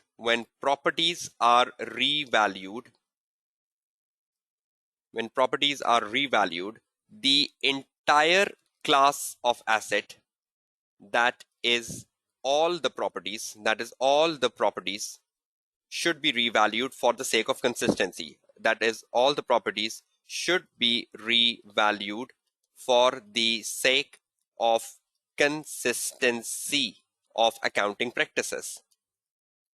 So have I wrote the accounting treatment that the entire class of assets should be revalued, and examiner tells me I get 1 mark here, telling the right accounting treatment to the management. Then I should tell the proposed adjustment. The 4 properties is 2.07%, and the properties means that entire property should be revalued, not minus the 4, full stop. This is an important matter. This is an important matter as this requires adjustment to the financial statement. As this requires adjustments to the financial statements, this is an important matter as this requires adjustments. This requires adjustments to the financial statement and is the reason why it should be communicated and is the reason why it should be communicated to those charged with governance. Now, I missed my 1 point here and I'm just writing it down here, full stop. For the sake of accounting practices, it should have consistency. After that, you put a full stop and you write 1 more sentence. Thus, currently, the properties could be understated because 4 of the properties are not revalued. They are still held at cost. So thus currently 4 properties, thus currently properties are understated. Do you agree with this?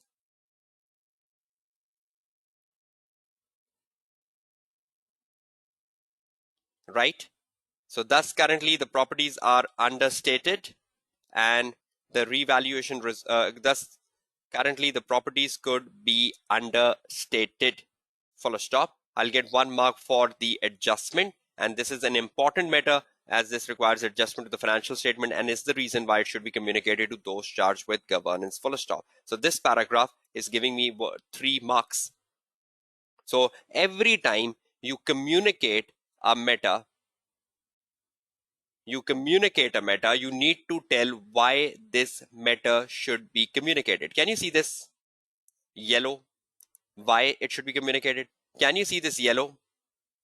This is an important matter because, and that's the reason why it should be communicated.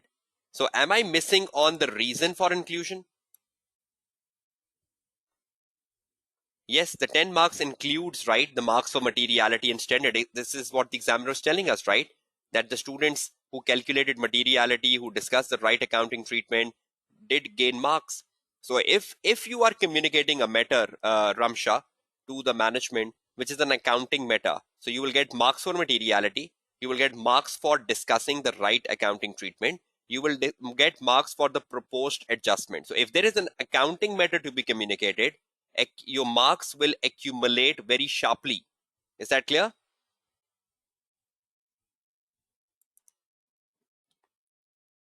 So is everyone clear on their way track?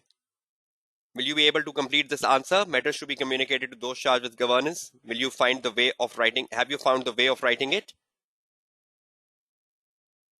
Okay, that's great. So I'm now taking a break. And the reason we're taking a break now at this point is that after the break, I need to change the topic and we will get to a question on going concern because that is also an important question. What sort of a question comes on going concern? What sort of a question comes on going concern? Hamad, this is not a 10 marks question, right? It is a 15 marks question here. So the drafting I have done is for like 1 and 3. I've drafted 4 marks out of 15 and you will continue on the same track, right? So you need to draft an answer for 15 marks, not 10 marks, right? Okay, so right after the break, we'll look at the final aspect of reporting question, which is a question which comes on going concern. And I want to show you what sort of questions comes on going concern in the past paper and how you should be preparing yourself effectively for a question on going concern right after the break. So we'll spend time on going concern. And once wrapping this up in the last 30 minutes, I think, of the webinar, I'll just be focusing on the tips and techniques to pass the AAA paper in the June 2021 exam. So you have an important remaining time coming off the webinar. So it's like 21:53. That's 9:53 p.m. in Pakistan. So let's take the break up to 10:10 p.m. right? So we have a break till 10:10 p.m. Pakistan Standard Time, and I'll resume back. So let me put over here. Break till 10:10. So you all come back at the right time. Break till 10:10 p.m. Pakistan time. Can all of you see that?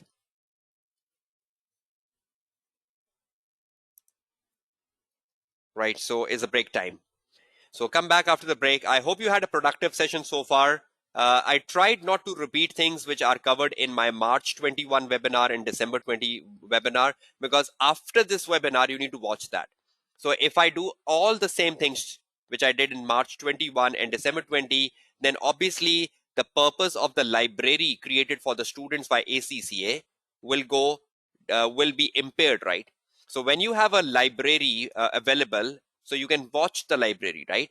And you gain something new from the June 21 webinar, right? Is that clear to everyone? I hope you had a productive session today so far, and you will all be joining back at 10:10 p.m. for the remaining session, day 5. So please drop your feedback for how the session was today and how you gained something from the session in the first 1 hour of the session.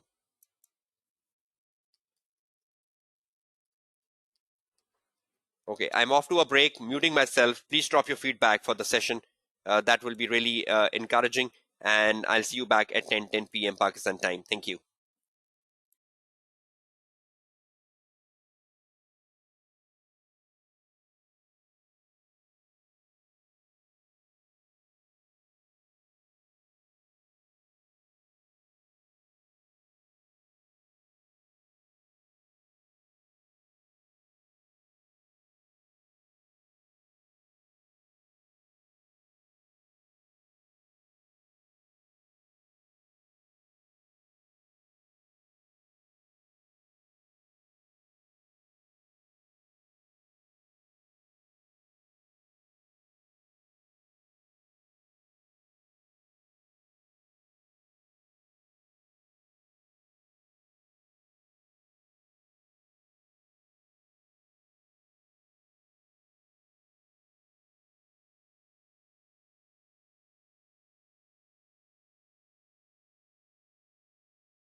Okay, welcome back everyone.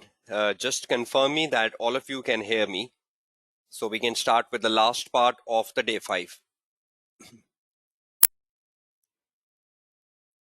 Okay, thank you for confirming that. So if all of you can hear me, let's resume back where we left prior to the break, and post break I decided that we will continue with going concern. Now for going concern, now you can see my screen. For going concern, we are taking on a December 18 paper, question number 2.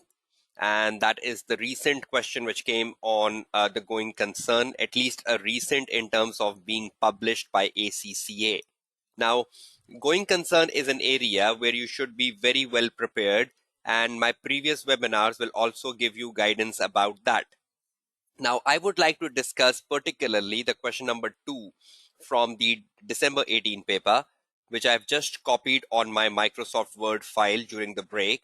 And I want to show you the actual question in front of your screen.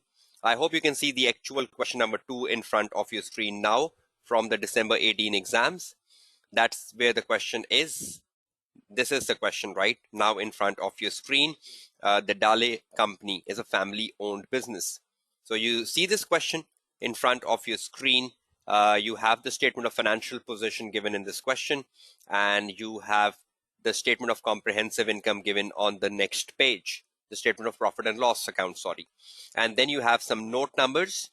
And after the note numbers, the examiner is giving you a 10 marks requirement, which is using the analytical review where appropriate, evaluate the matters which may cast doubt on Delhi company ability to continue as going concern for 10 marks. So we are looking at this first requirement here in picture, which is to evaluate the matters which may cast doubt, and the marks are 10.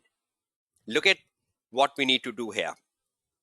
I copied this requirement on my Word file using the analytical review where appropriate. So is it mandatory? Is it forcefully that we do analytical review every time? Do you understand the literal meaning of the word where appropriate?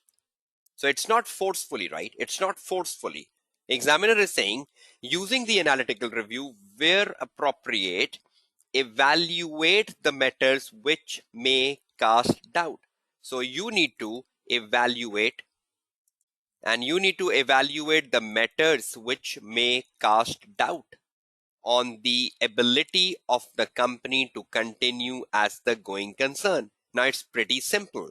You will read the case shortly, and while you read the case, the first thing is obviously you'll read the case, and when you're reading the case, from the case you will identify matters which you believe as a student, which you believe may cast doubt on the going concern status of Delhi company, going concern status of the company. So you need to pick up a matter which you believe as a student may cast doubt on the going concern status of the company. Now, when you identify the matter, you will explain why this matter may cast doubt.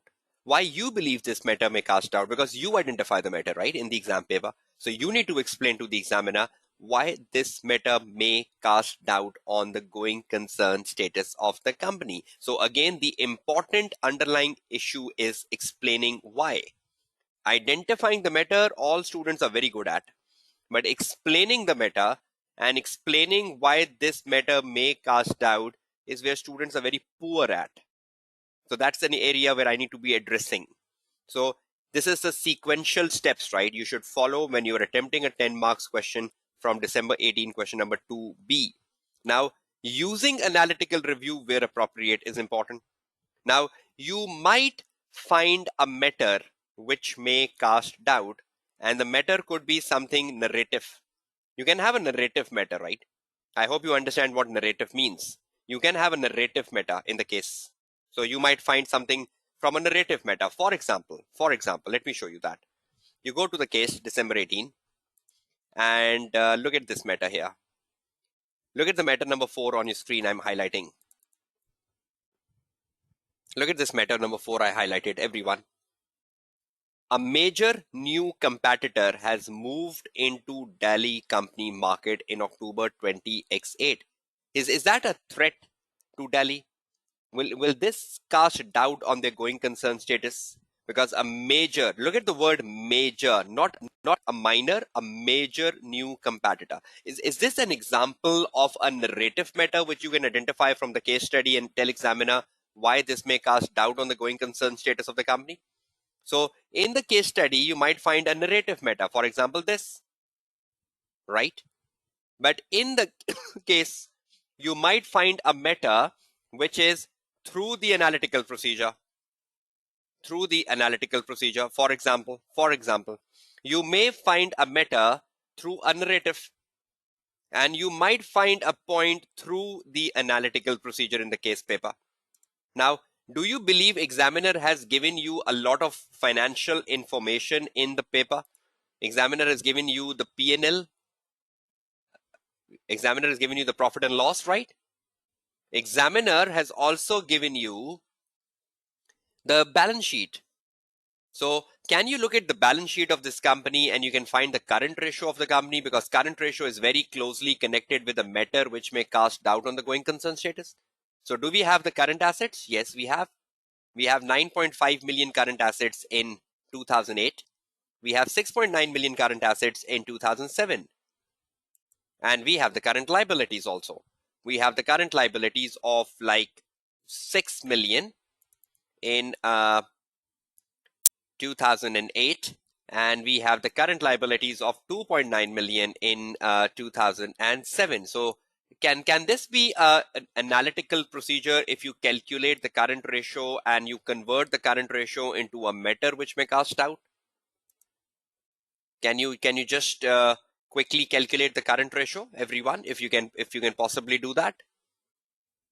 Can you look at the numbers? Total assets here, 9.5 and 6, 6.9 and 2.9 on your screens. Okay. So one student, Kamil, is saying that it's 1.58 for the current year. Okay. And what about the last year? And 2.37 for the last year. Okay. Has there been a significant fall in the current ratio, even though it's above 1? Is there a significant fall? So one student is saying that you can calculate the current ratio, right? You can calculate the current, you can calculate the current ratio. Just give me 1 minute to make the spelling corrections here. You can calculate the current ratio and plus you can comment on it as a matter which may cast doubt. Is that fine? So the matter can be narrative and the matter can be through the analytical procedure where appropriate, right? So one student can find all the matters from the case study which are narrative and score 10 marks. Fine. One student make combination of matters. He made some matters narrative and he made some matters through an analytical procedure. That's the second student. But when you look at an exam question where you have such a big balance sheet and where you have such a big P&L, will you be a good student if you only identify narrative matters and you ignore matters arising from analytical procedures? Tell me. Will you be a good student? Even though I can guarantee you that in this question, you can score all your 10 marks from the narrative matter without doing analytical procedure. You can do that. But will you be a good student if you ignore so much numerical information given in the case paper? No. So will it be good that you find some from analytical procedure and some from narrative? Will that be good approach of finding the matters? Is that clear to everyone? Are you understanding what I wrote in the bullet number 1, 2, 3, 4 just in the last 5 minutes? Is everyone clear with this explanation I've given you in the last 5 minutes? And are you 100% clear on that, right? Okay, that's great. Thank you. Okay, now look at the marking scheme. How would you get marks? If you write a matter and you explain why this matter may cast doubt on the going concern status of the company, how much will you score per matter? When you look at the December 18 marking scheme, which I've copied on the screen during the break, The marking scheme says up to 2 marks for each well-explained going concern indicator. So examiner is saying up to 2 marks for each well-explained point. So for example, you pick up a point, a major new competitor has entered the market, and you explain it well. If you explain this point well, will you be getting 2 marks for this point? Up to 2 marks for each well-explained point. Is that clear, marking scheme? And then the examiner tells you up to 3 marks out of the 10. Out of the 10, up to 3 marks are for calculating ratios and trend. Up to 3 marks for calculating ratios and trends. So you have up to 3 marks for calculating. Can you look at the word calculating of the ratio or calculating the trend? Is the examiner saying commenting on the ratio, or is the examiner saying calculating the ratio?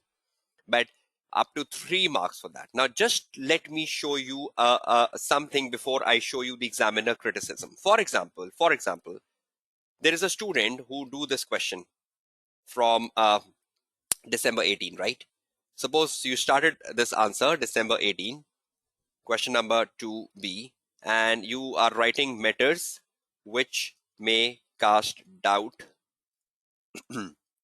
on going concern status. An examiner is saying up to 3 marks, right, for calculating ratios and 2 marks for a well-explained point, right? Now see what does that marking scheme means. Now there is a student in the exam, right, who goes writing an answer and he says major new competitor as a heading, and then there is a student who puts another heading, current ratio. I want to demonstrate how will you get marks and what does examiner means up to 3 marks for calculating ratios and trends when the examiner is also saying 2 marks for a well-developed point. So when you look at a major new competitor has launched, how would you develop this point fully to get 2 marks? Let me take on the case. The case says what? I need to pick up the statement. This case says a major competitor has moved into the market in October 20x8. And what's the year end of the company? August 20x8.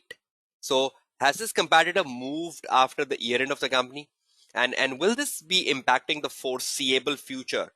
I hope you know the going concern means the foreseeable future of the company.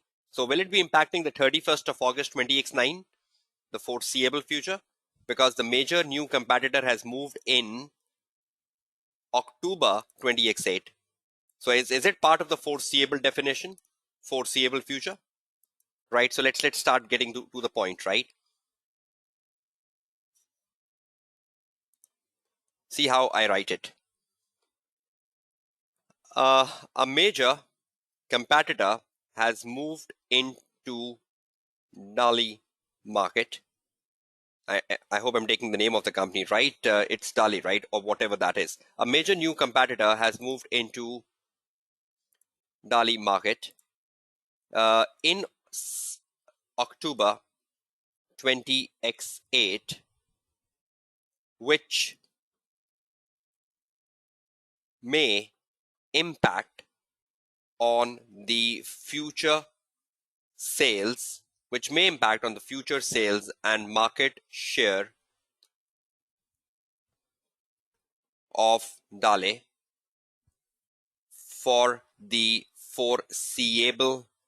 for the foreseeable future and the upcoming year ending for the upcoming year end in August 20x9. So upcoming year end August 20x9. A major new competitor has moved into Dali market in October 20x8, which may impact on the future sales and market share of Dali for the foreseeable future coming up and the upcoming year end in August 20x9. So that will really impact on your market share, and that can really impact on your future sales, because if a major competitor has come in, will the major competitor encroach your market share? The major competitor will encroach the market share from Dali. Is that very obvious? Obviously, So the major competitor will encroach the market share from Dali and will give tough time to the company, which may bring doubt on Dali's going concern. Full stop. So have I developed my point reasonably well, explaining what can some of the potential threats? The potential threats is encroach the market share. The potential threats is impact on the future sales and impact on the market share.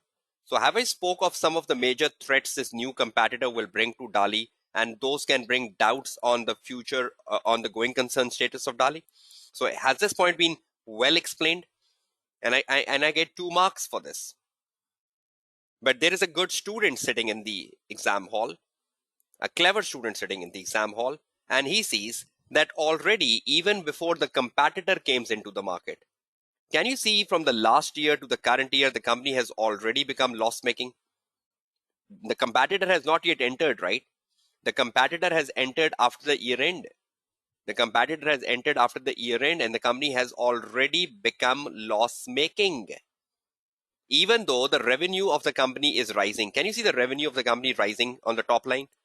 Despite that, at the bottom line, the company is loss making.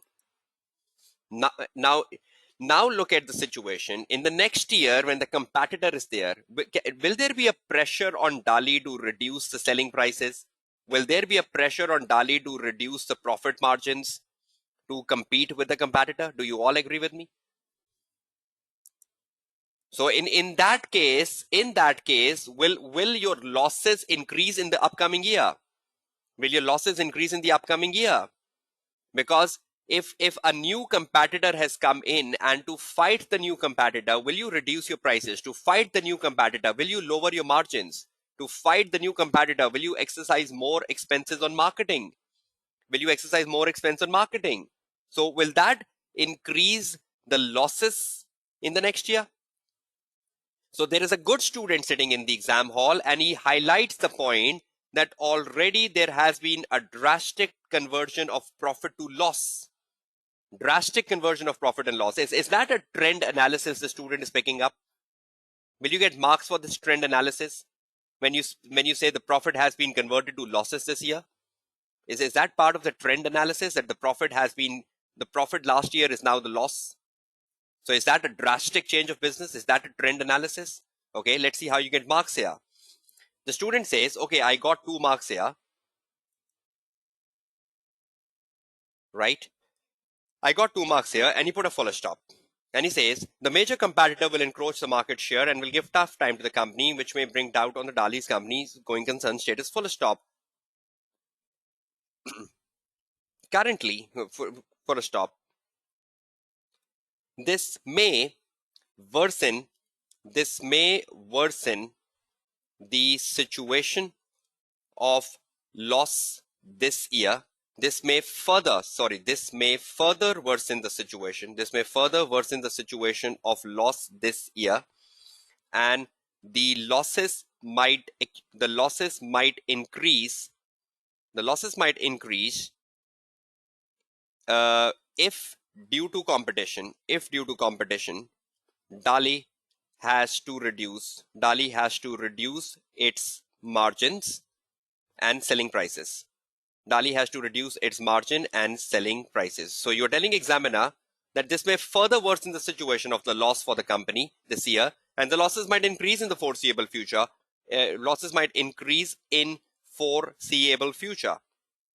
If due to competition, Dali has to reduce its margin and selling prices to fight the competition. I hope my point is logical. To fight the competition. Full stop. Now see, have you brought the trend analysis? That you are already loss making this year and the losses might increase? You have utilized an analytical procedure here. Analytical procedure does not only means a ratio analysis. Analytical procedure also means a trend analysis. And the examiner was telling us you will get up to 3 marks for the calculation of the trend and ratios. So loss is a trend which you cannot calculate. Loss is a trend which is shown. But have you utilized the trend in your answer? Have you utilized the trend of loss in your answer? So for such a long answer you wrote, you're not getting 2 marks. You're getting an extra 1 mark because you found the trend of loss.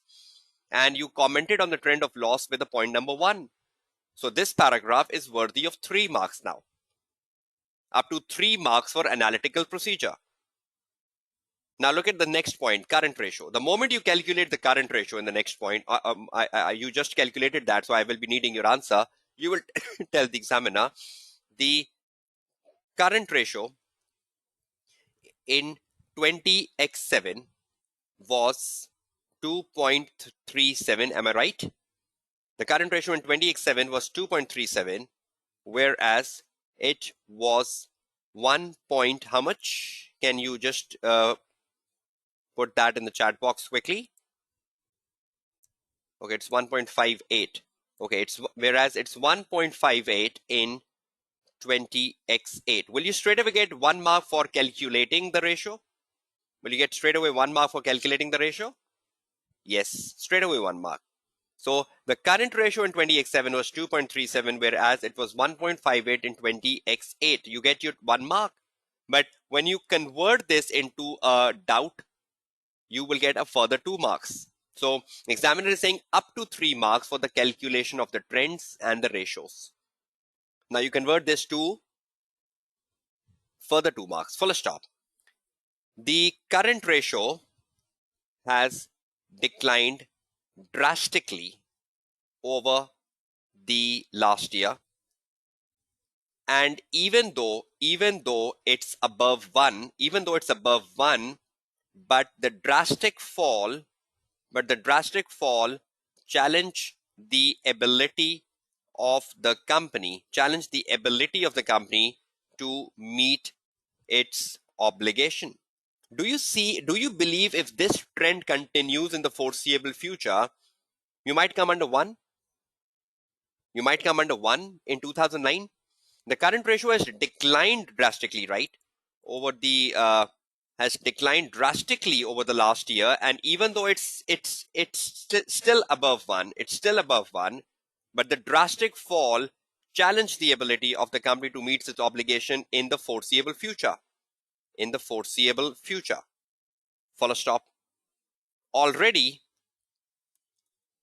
the company is facing worsening liquidity position. Due to the fact that the cash balance in worsening liquidity position due to the fact that in 20x7, look at this, due to the fact that in 20x7, look at this. Do you find a cash of 0.6 million in 20x7, all of you? Do you find a cash of 0.6 million in 20x7? Right, everyone? Do you find the company has a cash of 0.6 million in 20x7? And do you find there is a nil cash in 20x7? The cash is nil. Is that a demonstration of a liquidity problem? And the nil cash has now converted to what? Look at the bank overdraft. Do you had a bank overdraft in the last year? You had a bank overdraft this year. So is it demonstrating the liquidity problems have already started? Will you get an extra 1 mark if you demonstrate the trend that last year we had a cash on hand balance, but this time we had a bank overdraft? Will you gain an extra 1 mark here? So if you do a very long commentary, it's beneficial. So first of all, you get 1 mark for your ratio. Then you converted that ratio to that this drastic fall may challenge the ability of the company to meet its obligation in the foreseeable future, which may cast doubt on the going concern status.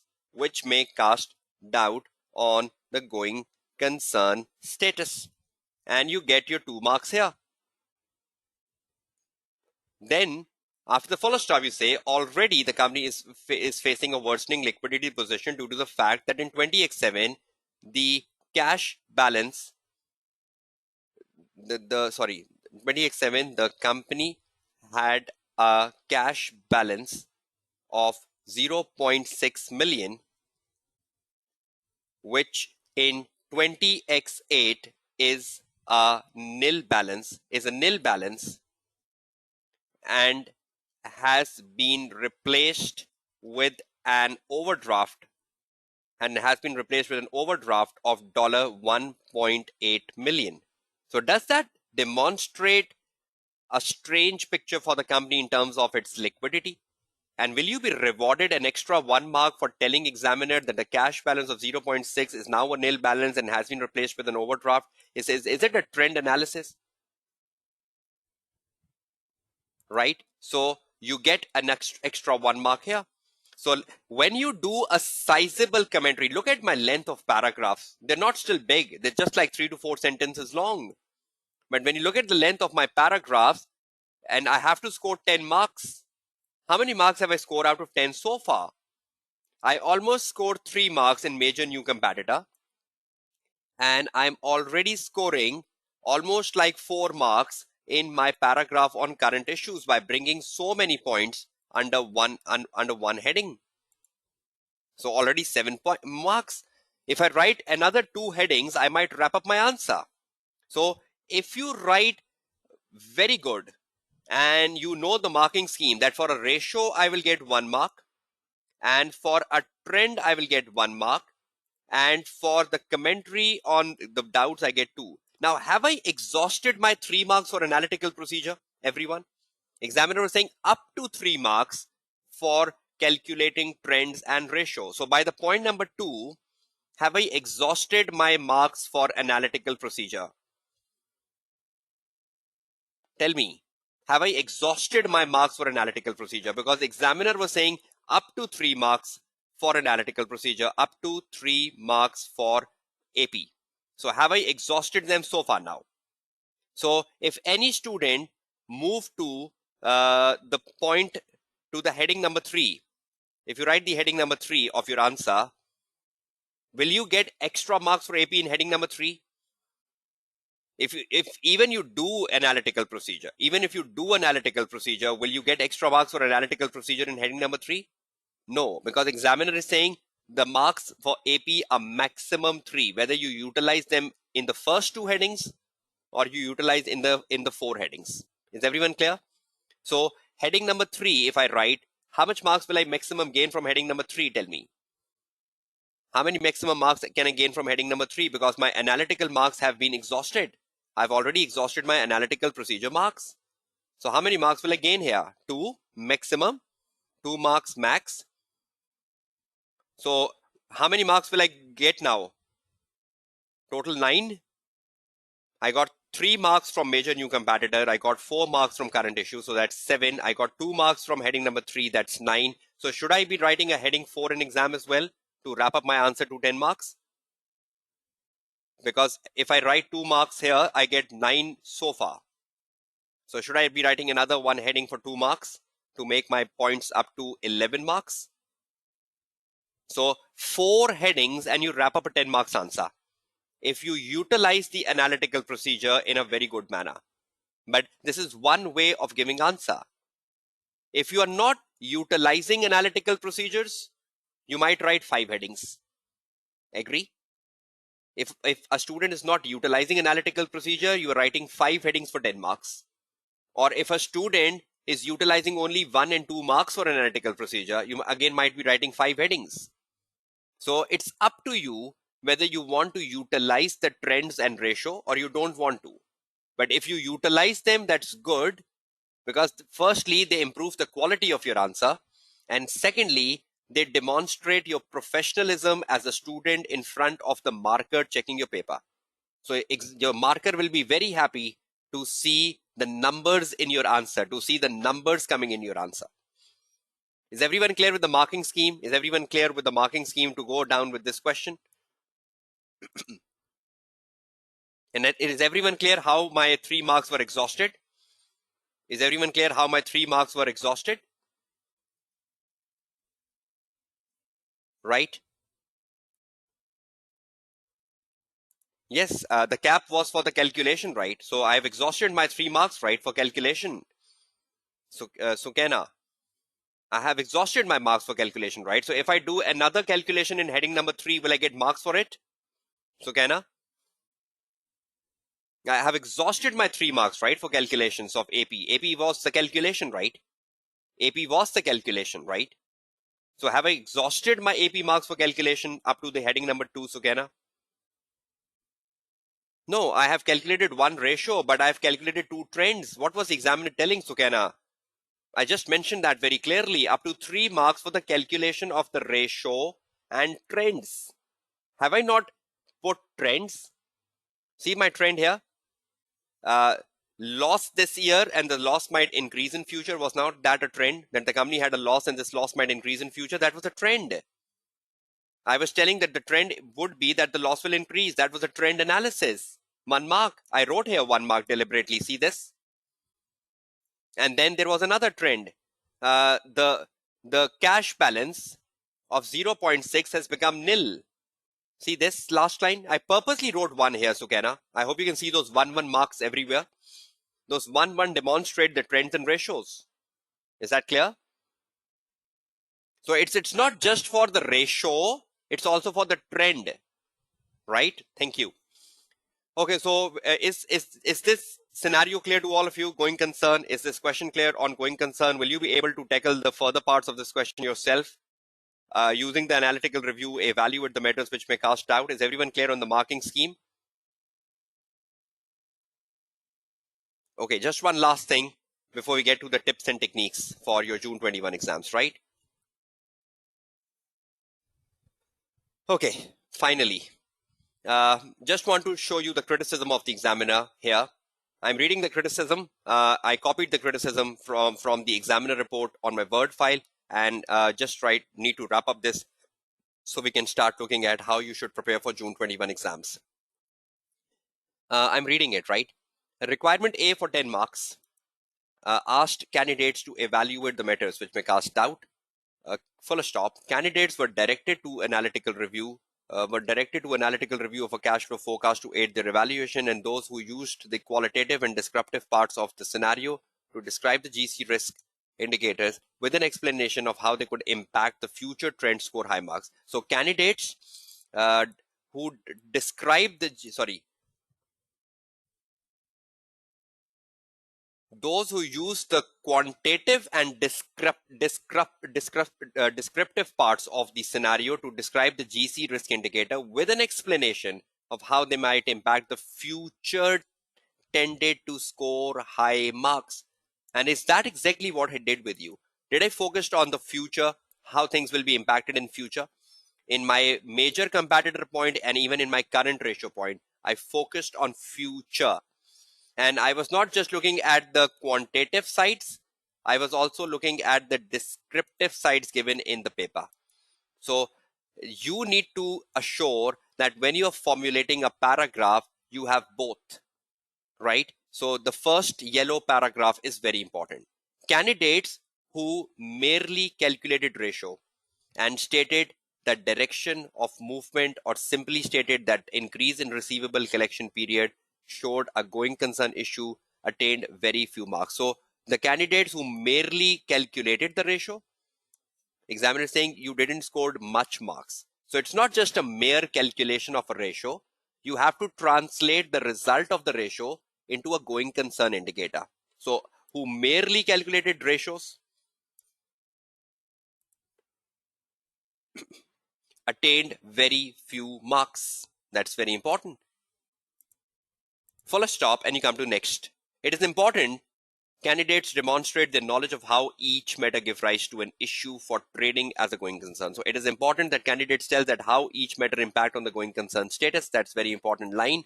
Full stop. For example, a fuller explanation would be that increase in the receivable collection period may mean that there are irrecoverable debts which should be written off. So increase in receivable collection period may mean that there are irrecoverable debts which should be written off. Increasing losses further, or that slow collection, because the receivable collection period is increasing, so slow collection would decrease the liquidity and therefore put pressure on the ability of the company to make the payments when fell due. See how the examiner is explaining you this point here wonderfully. So if you just find the receivable collection period, will that give you marks alone? No. Till the time you convert the receivable collection period into a commentary which may cast doubt on the company's future. So do you believe that the rising receivable collection period will increase the losses for the company as you need to write off more receivables? And do you believe the rising collection period will put pressure on your liquidity? Do you all agree with this statement of examiner? So this is the way the examiner is guiding you. I hope you believe how productive examiner reports are, and you should read them, right? Last, a technique candidates should employ here would be to ask themselves as why ask themselves why as they get to end the sentence, allowing them to add a second sentence demonstrating their understanding. So whenever you are ending a sentence, the candidate should ask themselves why. So examiner is saying the moment you ask yourself why, you will add a second sentence to your answer. That's a good technique, right? So when you're ending a sentence, ask why. If the current ratio has drastically fallen, why? If the receivable collection period has increased, why? And you will be able to write the second sentence. Is that clear to all of you? So will this criticism of examiner, the marking scheme, and the way to read the question, and some sort of a suggested answer given by the tutor, will that help you formulate a good answer on going concern when you look at the previous papers? And will you be watching my previous webinars on reporting, which I guided you during my presentation, everyone? Will you be watching these 3 webinars I recommended you to go through? Because if you don't watch these 3 webinars, do you believe you will be super prepared for audit report? Never. So if you want to be super prepared for audit report, not just the June 20 webinar, sorry, you need to watch the previous 3 webinars here. Then only you can say, I am super prepared for audit report. So will you be watching the 3 previous webinars? Because I've covered the concepts of key audit methods. I've covered the concept of emphasis of a meta paragraph. I've covered the concept of a qualified opinion, adverse opinions, disclaimer of opinions. I've covered the concepts of other information paragraph, all in my previous webinar. So if you want to revise that, and if you want to look at the other types of questions which comes on reporting, please ensure that you watch the previous webinar. Don't just say, okay, the 3 hours of the June 21 webinar and I'll pass my paper. Never. You need to take the support of the previous libraries of the webinars. And I hope you do that. Can you give me assurance on that?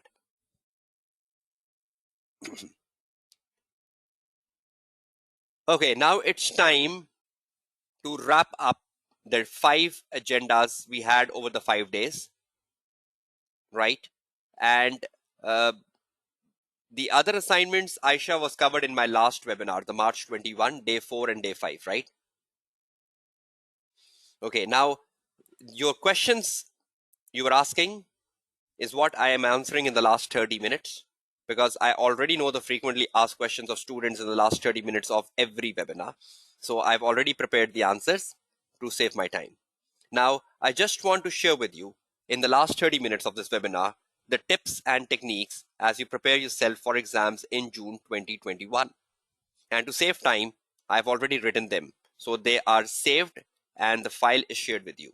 So you just need to focus, no need to copy anything, right?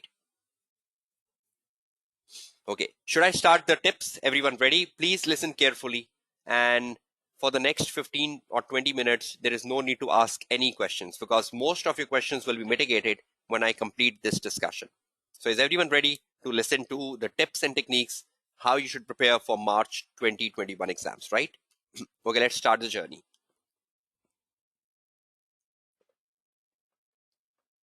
Okay, first of all, there are 4 things I need to focus on. Number 1 is the preparation. Number 2 is meeting the examiner expectation. Number 3 is practice. And number 4 is Excel. Now, when you sit down to prepare for exams, today is the 1st of May, right? 2021. And you have exams on the 7th of June 2021. That means you have more than a month. Psychologically, you have something like 36 days. 36, 35, right? So you have like 36 days, which is very, very good. Now, even if you are very less prepared and you plan your 36 days, you really make a timetable for 36 days. Can you do the AAA paper? Can you pass the AAA paper? The answer to this question is yes. I have seen students who have passed the AAA paper in under 1 month. You have slightly over a month, but all you need is the right timetable, is the right approach, is the right guidance, which you should stick to and pass. So you have ample time to start your preparations. Now, what will you do in terms of your preparation? First of all, when you're preparing yourself for the June 2021 exams, you need to understand that there is a computer-based exam in certain parts of the world, including Pakistan, and in some countries or very few countries of the world still have a pen and paper exam. And in the computer-based exams, because in certain markets where there are a number of students, the computer-based exam is taking place in 2 different time zones. So for that reason, you will not have one paper of AAA, right? You will have 2 or 3 papers of AAA. One of you might get a different paper, another one of you might get a different paper. In one student paper, you might have an audit risk question, and in another student paper, you might have a business risk question. We even saw that in the March 2021 exams. In the March 2021 exam, the computer-based exam paper was different, and the pen and paper exam was different. So when a student asks which topics are important, now that question has become obsolete because of the advent of the computer-based exams. So as a tutor, I will not give you any importance, but I will justify you that you should have a control over core syllabus. Now, all of you know the control over core syllabus. Audit risk and ROM, you should know that. Business risk, you should know that. Audit procedures, you should know that. Audit evidence, you should know that. Ethical and professional issues. Quality control issues. You should know practice management, because practice management has come a number of times in the recent papers. I have covered practice management in my December 20 webinar. Audit report, going concern, communication of matters to those charged with governance. Other assignments. I've covered other assignments in my March 2021 webinar. Due diligence, audit of performance information, review of prospective financial information, and forensic audit. You should know money laundering. You should know professional skepticism. You should know opening balances. You should know using the work of internal auditor, expert, and component auditor. You should know auditor responsibility for fraud, auditor responsibility for laws and regulation. And you should know the new article. You should know the new article, which was covered on the day 1 of this webinar, exposure draft on code. Now, look at this checklist, 36 days. And you have to make a checklist. Audit risk, ROM, and you write over here, done. Business risk, you write here, done. Audit procedures, you write here, done. Over the next 36 days, the entire checklist should be done.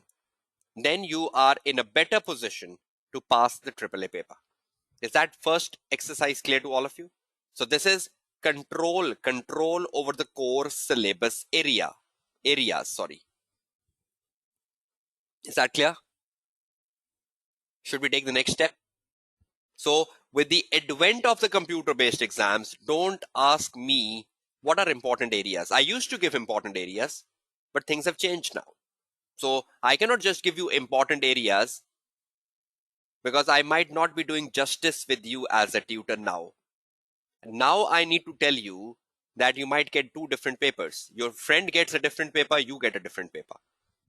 So will you go with this checklist? Will you assure you have done everything in this checklist and you have taken control? How will you take control? How will you take control? Go down. Student note. watch my previous webinar. If you want to take control, watch my previous webinars. Which? June 21, March 2021, December 20, and March 20, and December 19 as minimum to be good on all core areas. Look at the webinars I'm recommending you to watch on minimum. June 21, March 21, December 20, March 20, December 19 as minimum, so that you are good in all the areas mentioned above. Watch them, right? The June 21 is already on my YouTube channel. The March 21 is already on my YouTube channel. The December 20 is already on my YouTube channel. And the March 20 and the December 19, I'll be uploading it shortly over the next 2 days.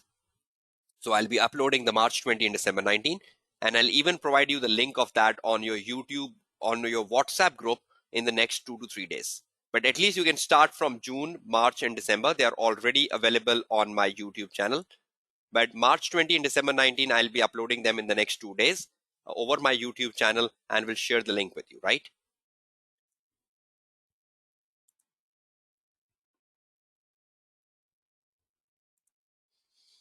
Okay, read articles recommended in previous webinar. So you need to read all the articles which I have recommended in the previous webinars, which even in the webinar this time, read them all, plus the ones available on the ACCA website. So you need to read the articles which I have recommended you in June 2021, in March 2021, in December 2020, in March 2020, because as a tutor, my firm belief is that articles is the best way to pass the AAA paper. You must have just realized in this webinar today that when we were discussing the topic, communication to those charged with governance, how important was the article? How important was the article?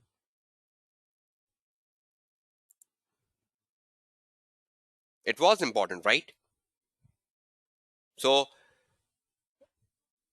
you need to understand the underlying importance of articles, and you need to make a habit of reading it. Now, I'll try my best if I can shortlist articles for you over the next 10-15 minutes, but currently it's read articles recommended in previous webinars and the ones available on the ACCA website, and read the recent exposure draft. Did I encourage that on the day one of the webinar? Read recent exposure draft article on the code of conduct. So how would you take control of the syllabus? How would you take control of the syllabus? Watch, read, read. So will that give you a control over the core syllabus area over the next 36 days? Is that clear to everyone?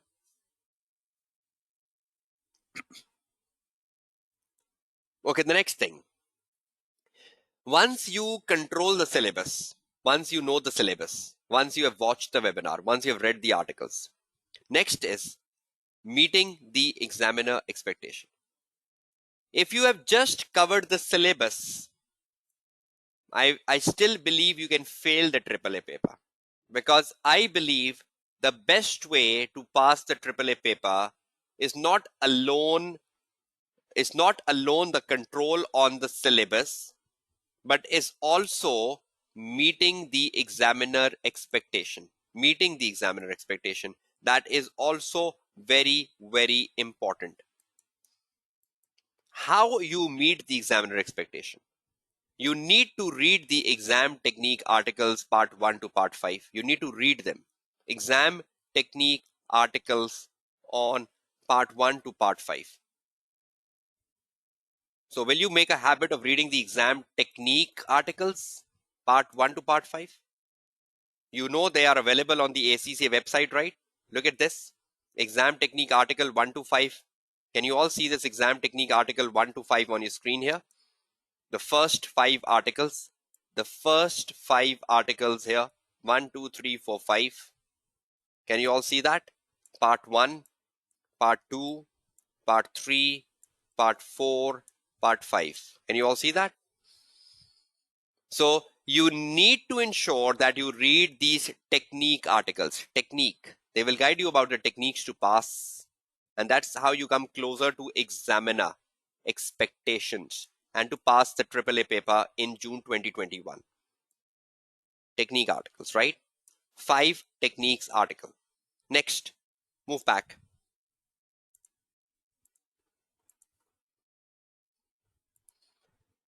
Examiner reports of recent papers, at least recent 5. You need to read the recent 5 examiner reports for do's and don'ts. I always encourage reading examiner reports. You go to the website, AAA website, right? And in the AAA website, you find the examiner reports. If you don't know where they are, see, this is a AAA website. And in the AAA website, you have the examining team guidance. Can all of you see this examining team guidance here? Right here. Examining team guidance. Click on this and you come to the examiner reports. Can you see over here the examiner reports right here? All of you see this examiner reports, everyone? You click on examiner reports and the examiner reports open. How many you have to read? The latest 5. So which are the latest 5 examiner reports? You have to read the latest 5 examiner reports. 1, 2, 3, 4, 5. Latest 5 examiner reports. The 5 latest examiner reports. Is that clear to everyone? So please ensure you read the latest 5 examiner reports. For what? Do's and for don'ts, right?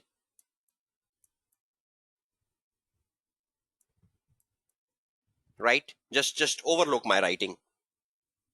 Do's and don'ts. So examiner reports, right? Such important. You need to meet the examiner expectation, right? Next, move back. Recent 5 examiner reports. Recent marking scheme guides. Recent marking schemes. Do you know the marking scheme for audit risk? Do you know the marking scheme for risk of material restatement? Do you know the marking scheme for business risk? Even though I've guided them in June 21 and my March 21 and December 20 webinar. So if you watch my 3 recent webinars, you know the marking scheme. But still make a habit of reading marking scheme guides for at least 3 to 4 recent attempts. So 3 to 4 latest attempts, you know the marking scheme. How much marks will I get if I write one procedure? How much marks will I get when I write audit evidence? So you know where are the examiner answers, right? So how many latest examiner answers will you be reading for the marking scheme guide? 3 to 4, latest 3 to 4, right? Is that clear to everyone? Right? You know where the marking schemes are, right? In the answers, which is your most favorite document, right? So all of you know the answers of the examiner, right? And in the answers of the examiner towards the end, you find the marking scheme guides and the latest 3 to 4 exam settings. Don't look at the very old papers because the marking scheme changes. Try to look at the recent 3-4 papers for the marking scheme, right? Or watch my webinars. When you read the exam technique articles, when you read the reports of the examiner, you will get to know the do's and don'ts, which you need to avoid, what to avoid in the exam paper, what to do in the exam paper. In this way, are you increasing chances of scoring 50 and more than 50 marks? But if you do the mistakes the examiner guides you in the report, will you score 50 marks? If you continue to do the don'ts in your answer, how will you pass the AAA paper? And if you get to know the don'ts after you fail, what's the purpose? If you know the don'ts before you enter the exam hall, that's the purpose. Agree? So do you have time to know the don'ts? Do you still have the time to know the don'ts from my previous webinar, from the examiner reports, from the exam techniques? And if you know the don'ts, will you avoid that? Will you avoid that? And if you avoid that, will you pass? So 36 days to meet the expectations of your examiner. You will pass the AAA paper if you meet the examiner expectation. You will fail the AAA paper if you fail to meet the expectation of your examiner. I always tell my student, reduce the expectation gap with your examiner. Reduce the expectation gap with your examiner. I hope you hold them as the golden words. Reduce the expectation gap with your examiner to pass. Is that clear? Moving on. Next. Practice. How would you practice? In terms of practice, first, you need to practice the latest papers. Look at the latest papers. How many? 6. September 18, December 18, March, June 19, September, December 19, March 20, September, December 20. If you are appearing for a computer-based exam, you need to practice on the platform. Have I guided you about the platform in my webinar this time? Have I guided you about the practice platform in my webinar? Have I guided you about the blank workspace in my webinar? So are you all aware of the practice platform, the blank workspace? You know how many questions are available on the practice platform with the specimen exam, a total of 5. Can you practice those 5 questions on the practice platform? Yes. And if you are attempting a question which is not on the practice platform, will you make use of the blank workspace? Definitely. So first, practice the latest paper. How many? 6. Then, if you think you want to practice more, as a tutor, if you ask me, I think the first 6 are enough. So first 6 papers are enough if you ask me as a tutor. But students don't get satisfied. So if you think 6 are not enough, then go to the second list. June 18, September, December 17, June 17, and December 16. Another 4 papers. So that makes a total of 10 if you are an unsatisfied student. Another 4. If you think 6 are not enough. For me, 6 are enough. You can still pass the AAA paper. You need to do these papers on the practice platform and the blank workspace if you are appearing for a computer-based exam, and you can do it manually if you are appearing for a pen and paper exam. So if any student has a pen and paper exam, then you can do it manually. But if any student has a computer-based exam, you have to do it on the practice platform and on the blank workspace. Is that clear to everyone? So how many papers to practice? 10. On those giving computer-based exams, some of them are available on the practice platform and some are not. Just to reaffirm, this is the practice platform, right? You log in and you can see the papers available on the practice platform. You go to the audit and assurance, you click on it, you come to the blank workspace. You can utilize the blank workspace if you want to, but you also have the international papers available, ACCA official resources. And in the ACCA official resources, you have the past exams, 4 past exams, December 18, March, June 19, September 18, and December 20. These are 4 past papers available for practice platform and 1 specimen exam. So you have a total of 5 papers on the practice platform. If you are doing any other papers which are not here, so you can do them on the blank workspace. Is that clear to all students appearing for the computer-based exams?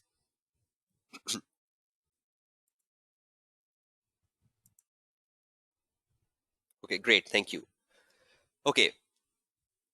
You come to the last thing, right? You prepared. You went for the expectations of the examiner.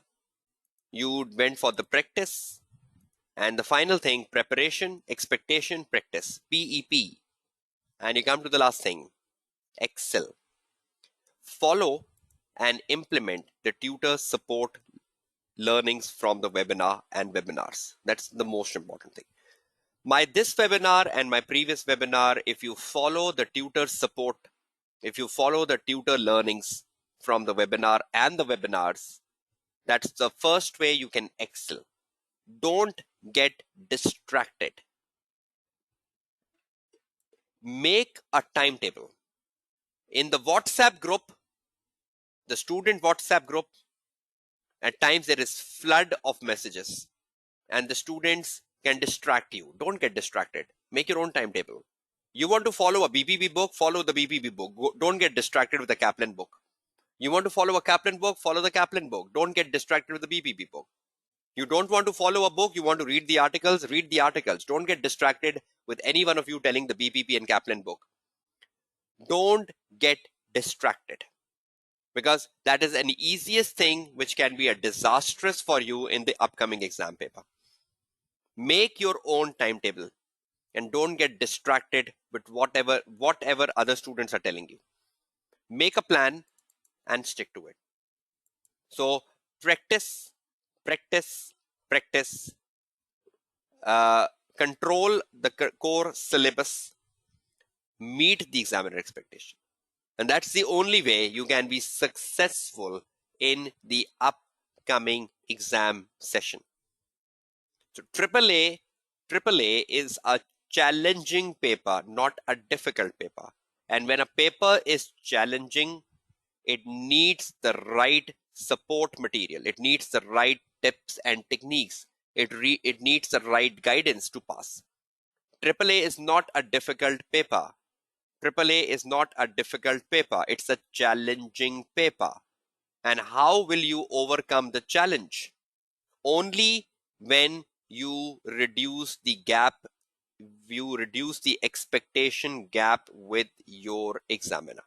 So my golden words, which I want to put in inverted commas, reduce the expectation gap with your AAA examiner. And that's the golden word if you want to pass the upcoming exam session in June 2021.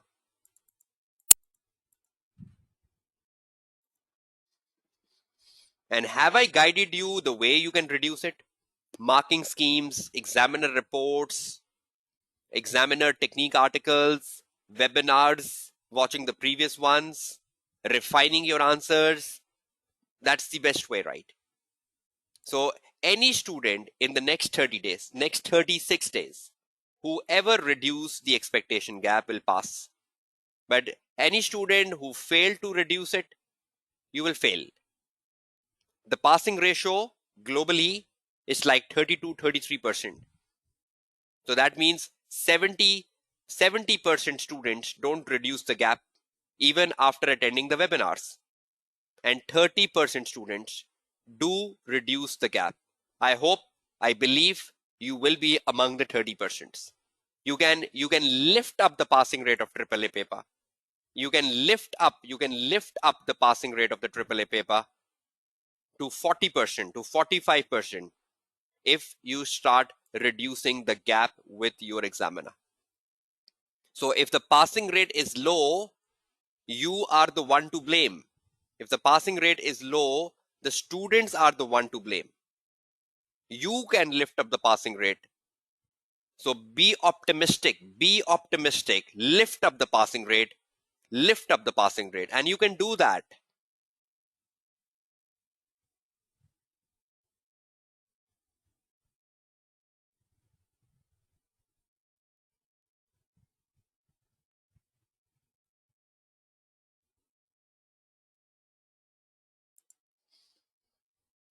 Okay, one of the last few things I need to answer. There are some questions from students which are interesting to answer.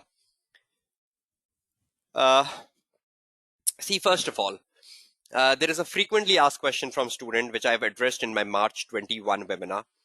In which order should we do the paper? I have addressed that in March 21 webinar. That first of all, you should read the requirements of the question 1, 2, and 3.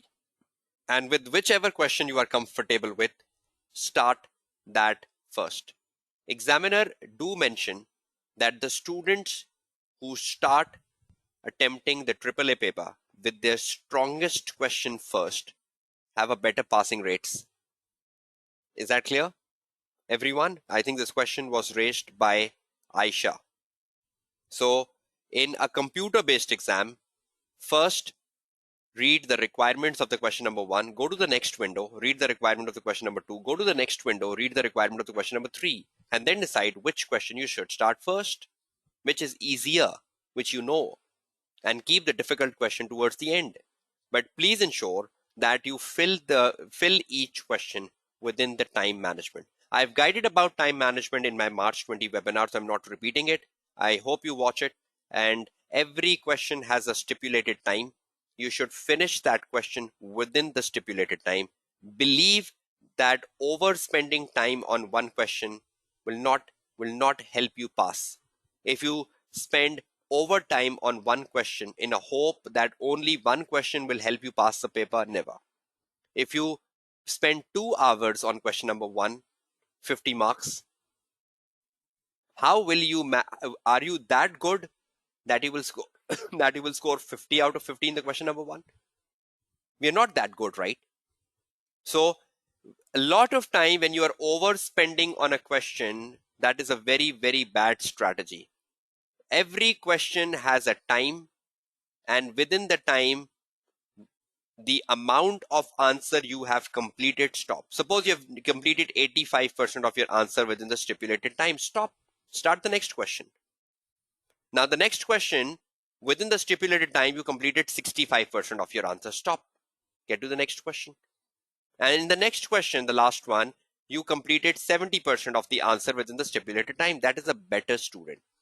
But if one student completes the question number 1 fully, completes the question number 2 fully, and not attempted the third question at all, left the third question 0, you are in a far more difficult position to pass. Because in every question, you have an opportunity to score. So if you attempted the first question 85%, you attempted the second question 75%, you attempted the third question 65%, at least you have availed the opportunities in every question to get up to 50. But if you just attempted 1 and 2 and you left the third 0, you would just have 2 opportunities to get 50 marks. The first student have 3 opportunities to get 50 marks. Is that clear, everyone?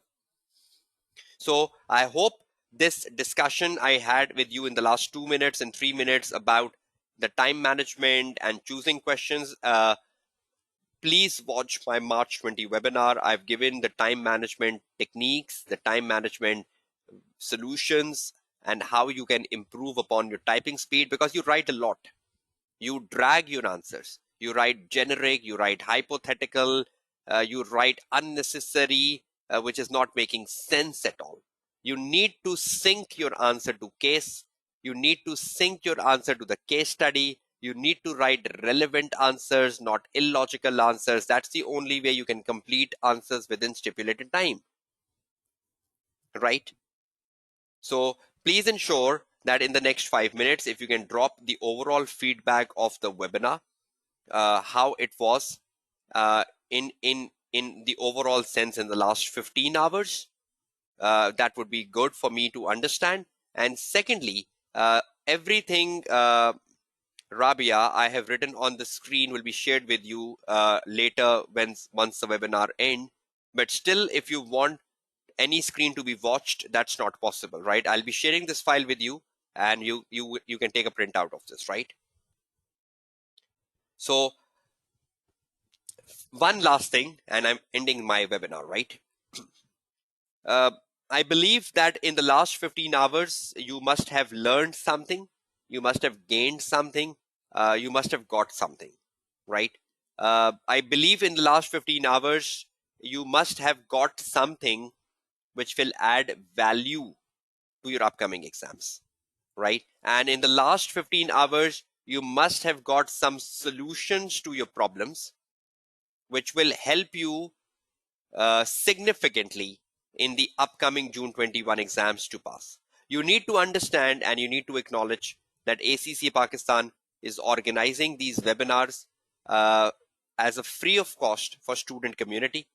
And the outreach by ACCA Pakistan of these webinars is phenomenal. And the success stories of these webinars are phenomenal. And I believe you can be part of the success story in the June 21 exams. So if you take the right learnings and right educations from these webinars and you apply them, you implement them, you will be so good in the upcoming exams. I've seen students who just rely on the webinars and pass.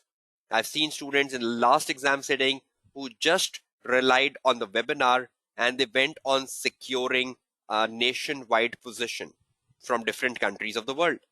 So it's up to you what guidance you take from the webinar and to what extent you apply it, right? So I believe you take the right lesson, the right learnings, and the right education from these 15 hours, and you will prepare yourself in an excellent manner over the days to come. 36 days is not a bad time, right? So please ensure that the WhatsApp group I have created for your convenience, I'll keep adding materials to it. If any new thing pops up in the next 36 days, I'll keep you updated for that. If I need to give you a guidance on something, I'll keep giving you guidance on that, and I'll be in touch with you, right? And definitely my well wishes, my best wishes are with all of you, that every one of you pass the June 2021 exam. And I again reaffirm my words that you can improve the pass rate of the AAA paper. So if you do what the tutor is telling you, the passing rate of the AAA can be 40%, can be 42%, just like the other papers. But you need to do it once, and that is possible, right? That is possible. So thank you very much, all of you, for participating in the live webinar. It was wonderful interacting with most of you in this webinar. And it was so good to see you back and back again, coming for every day and watching it live. And it was a wonderful discussion with all of you. And I really learned a lot from you through your questions and through your suggestions and through your problems. That was really, really an eye-opener for me as well, right? So I wish you success. Keep in touch over the WhatsApp group. And the WhatsApp group is a wonderful platform for all of you to guide, for guidance, for information, for helping students to pass. And I believe you use the WhatsApp group in the best manner, not in the bad manner, right? So thank you very much. And I'll be in touch with you over the next 36 days and guiding you a lot over how to pass the triple exams. So this is Kashif Kamran, and I am signing off from this Practice to Pass webinar, which was organized by ACCA Pakistan. Today was the 5th and final day, and that is it, right? Have a nice day, all of you. Stay safe, stay effective, keep yourself protected from COVID, and prepare effectively, and ensure that you follow all the SOPs and all the standard operating procedures within your countries for COVID when you appear for exams, and keep everyone protected from it, right? So wish you all success, and wish you all health, and wish you all the best wishes for the upcoming exams. This is your tutor Kashif Kamran signing off from day 5 and the final day of the AAA P2P for June 21 exams being organized by Kashif Kamran. Thank you, goodbye, and Allah Hafiz.